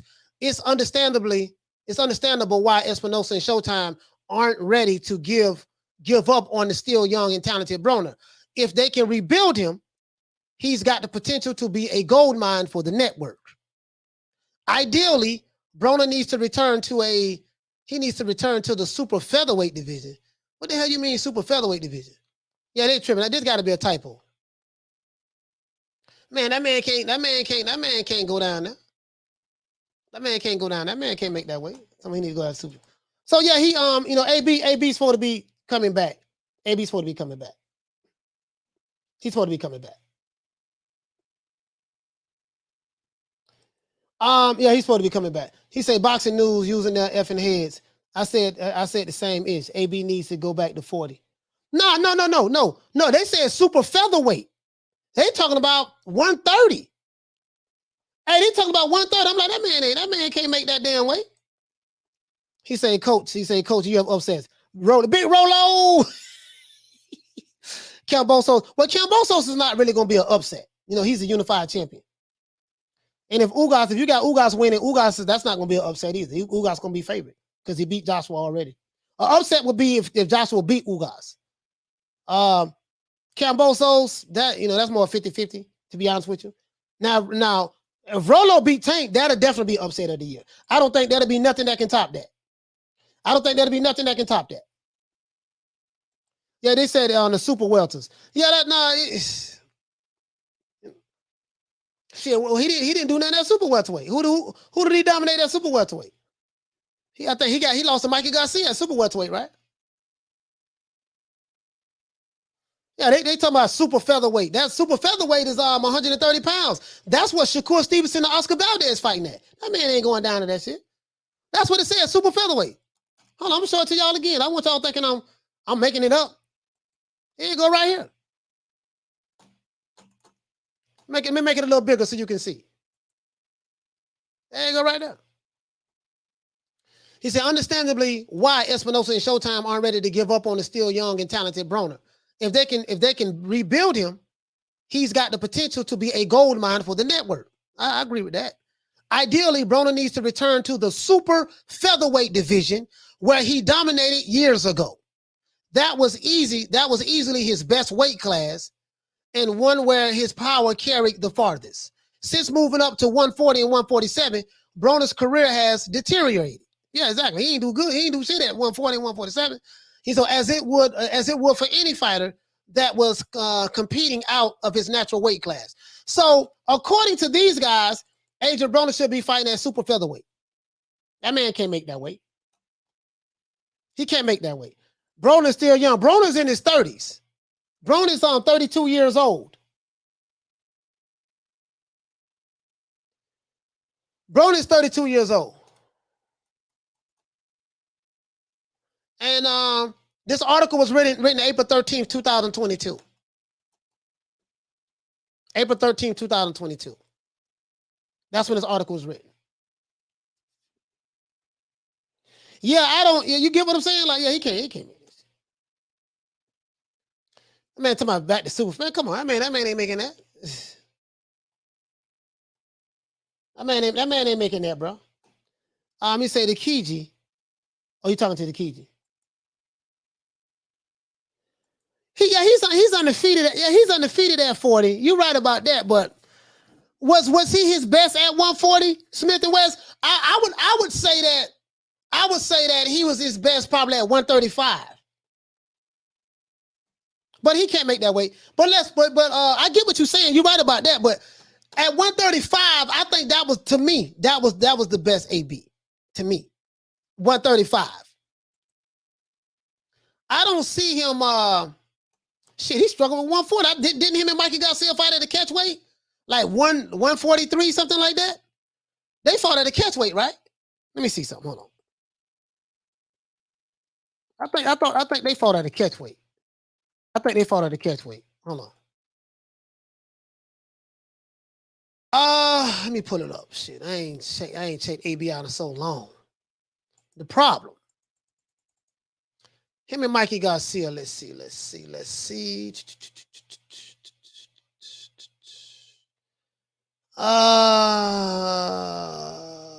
Broner versus Granados. Garcia. Yeah. Hold on, let's do this. Super featherweight. He's a bad boy there. Welterweight, he fought Paulie. Paulie was an easy touch for him. Then he fought goddamn Marcos McDonough. That was a mistake there. Why he ran up on Marcos McDonough? Shit. Damn. I'm shit. Ever since McDonough put them paws on, I'm looking at his box rec right now. Shout out to Devin Webster. For dropping that $2. Bam, super chat on your board. Hey, Leroy. Super chat received. Playtime's over, boy. He said they should have fed Rolly the AB. Yeah. The boxing science. He said I thought Mikey beat Broner at 140. Yeah, I think it was at the catch weight. I don't think they fought at exactly 140. But let me check and see. I could be wrong. Shout out to BWG for dropping them 5 pounds on your board. Hey, Leroy. Super chat received. Playtime's over. Big Hawk from Maryland. Big Hawk, what's happening, fam? He said late to the party, coach. But for what it's worth, Alicia Baumgartner is on the Conor Benn card too. Oh, she is? Oh, as a late addition. Oh, okay, shit. Oh, yeah, shit. I watched that fight just for her. I watched that fight just for Alicia. Sure enough, Will. I watched that fight for Alicia. Hold on. Let's see, fam. I want to see if they fight at the catch weight. You might be right, brother. Hold on. Adrian Broner. Oh, that's Marcos McDonough. Mikey Garcia. Where's Mikey? Fought Molina after that. Taylor Porter. Granados. Garcia. Yeah. It said May 25th, 2017, it was announced they was on the way, Mikey Garcia, Broner for the WBC lightweight champion. Garcia, 36-0. Yeah, Barclays Center. A deal which included a catch weight of 140 pounds. Okay, you're right, fam. It was 140 pounds. Wait. Hold on. Let me see. 140 pounds, a super lightweight. Wait a minute. Super lightweight limit. Showtime will likely broadcast it on July 20th, 8 days before the official weigh-in. Broner. Okay, here you go right here, fam. Broner reportedly weighed 144 pounds and said he wouldn't be comfortable making weight tomorrow. The WBC, at that time, the diamond belt, the diamond light welterweight title would be at stake. Garcia weighed in at a career high, 139.5 pounds, and more than Broner at 138.7 pounds. Okay, you was right. You was right, fam. You was right. It's at a 140. You was right. For some reason, I was thinking it was at a goddamn catch weight for some reason. Shout out to the Mac Mob. Salute to Mac Mob. He say salute, coach. Sorry I'm late. Been under the weather all week. Hey, man. Yeah, man. Appreciate that, man. Shout out to the Mac Mob, man. Y'all go check him out, man. Y'all go check out my brother, the Mac Mob, man. My Mac Mob, give him a round of applause.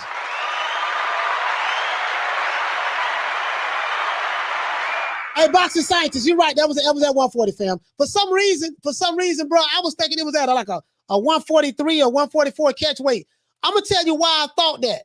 Because prior to that, let me see. Let me see. I'm gonna tell you why did I think that? For some reason I thought it had a catch weight, bro. You was right, brother. I was wrong on that. Thank you for correcting me on that.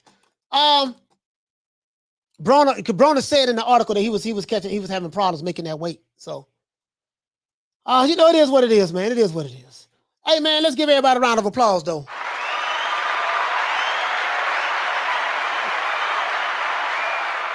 Yeah, we talked a lot about boxing today, man. That Bolo punch, that half, so when you see Canelo, Chocolatito, and a lot of those other guys, Now you understand what they're doing, you know, manipulating the space in order to throw the punch, you know, at a 45-degree angle after setting that punch up for numerous of rounds, showing him the same look, the same rhythm, the body movement, the different angles, just to, you know what I mean? We talked about that. We talked about that.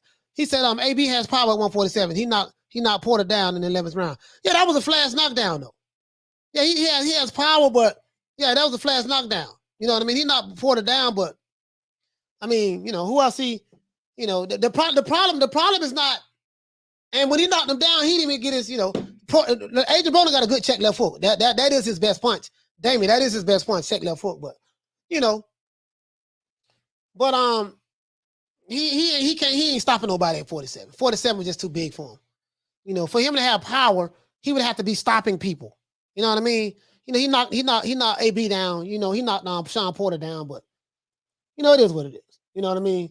But listen, man, let's go ahead and do this OJ the Two-Man style. Let's give everybody a shout out, man. Shout out to my main man, Drummond, full life. Shout out to Ralph Reacts. Shout out to Dragon Leg. Shout out to Big Hulk from Maryland. Shout out to Mr. Pragmatic. Shout out to Jason Dockery. Shout out to Lonnie Laughlin. Shout out to Knockdown 305. Shout out to Lady Shane. Shout out to Just the Fan. Shout out to W Right Side. What's up, fam? Shout out to Bill Burton. Bernard Burton. Sorry about that, fam. Shout out to Major Key Boxing. Shout out to the Queen Deborah Booker. Shout out to the Boxing Lounge. Shout out to Arnold Muketti. Shout out to Manny 209. Dos Ciento y Nueve. Shout out to Will Sargent. And shout out to Adrian Big 30. Shout out to Big Mike from Boston. Shout out to Bush the Can Man Cassidy. Shout out to Tony Boswell, Troy Graham, AB Sounds, Kathy W, Dean West, Jim 82, 2 Matador. Shout out to Miguel Charco. Salute to the Queen Carmen Serene. Shout out to Here to There. Shout out to True Gritter 402. Shout out to Malcolm Roach. Hair Hero Elite. Shout out to Jay Rodriguez. What's happening, fam? Follow Bond. Philo 58. Ron Boy Fresh. Dante Starnes. What's going on, fam? My main man right here in Tampa Bay. Shout out to Chickarelli. What's up, baby? Shout out to Damian Bennett with the Lick Reed. Shout out to the Queen Love Green Eyes P. Shout out to Charlo, Ahmed, Thomas Jones. Shout out to Fistiana Fight. Shout out to the Queen Misfit. Shout out to my brother Retro Boss and the documentaries right down the street. Shout out to Schoolo X-Mon. Shout out to my main man Mark Nash from the ATL.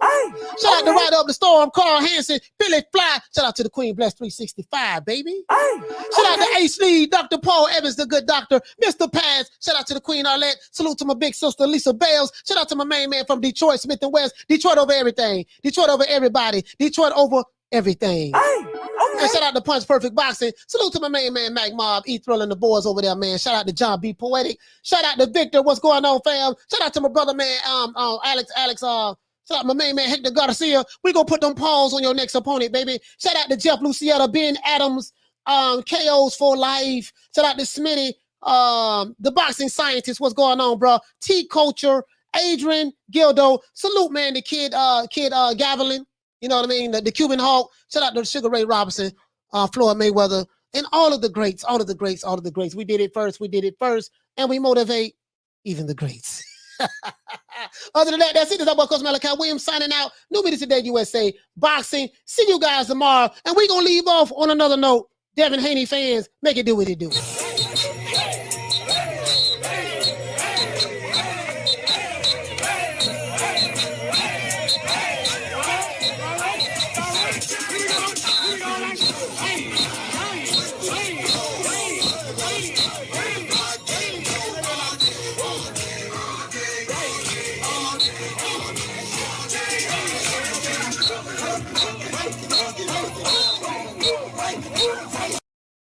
You know my motto, don't meet me there, beat me there. Peace. Man, I'm out of here, bro. Let's go.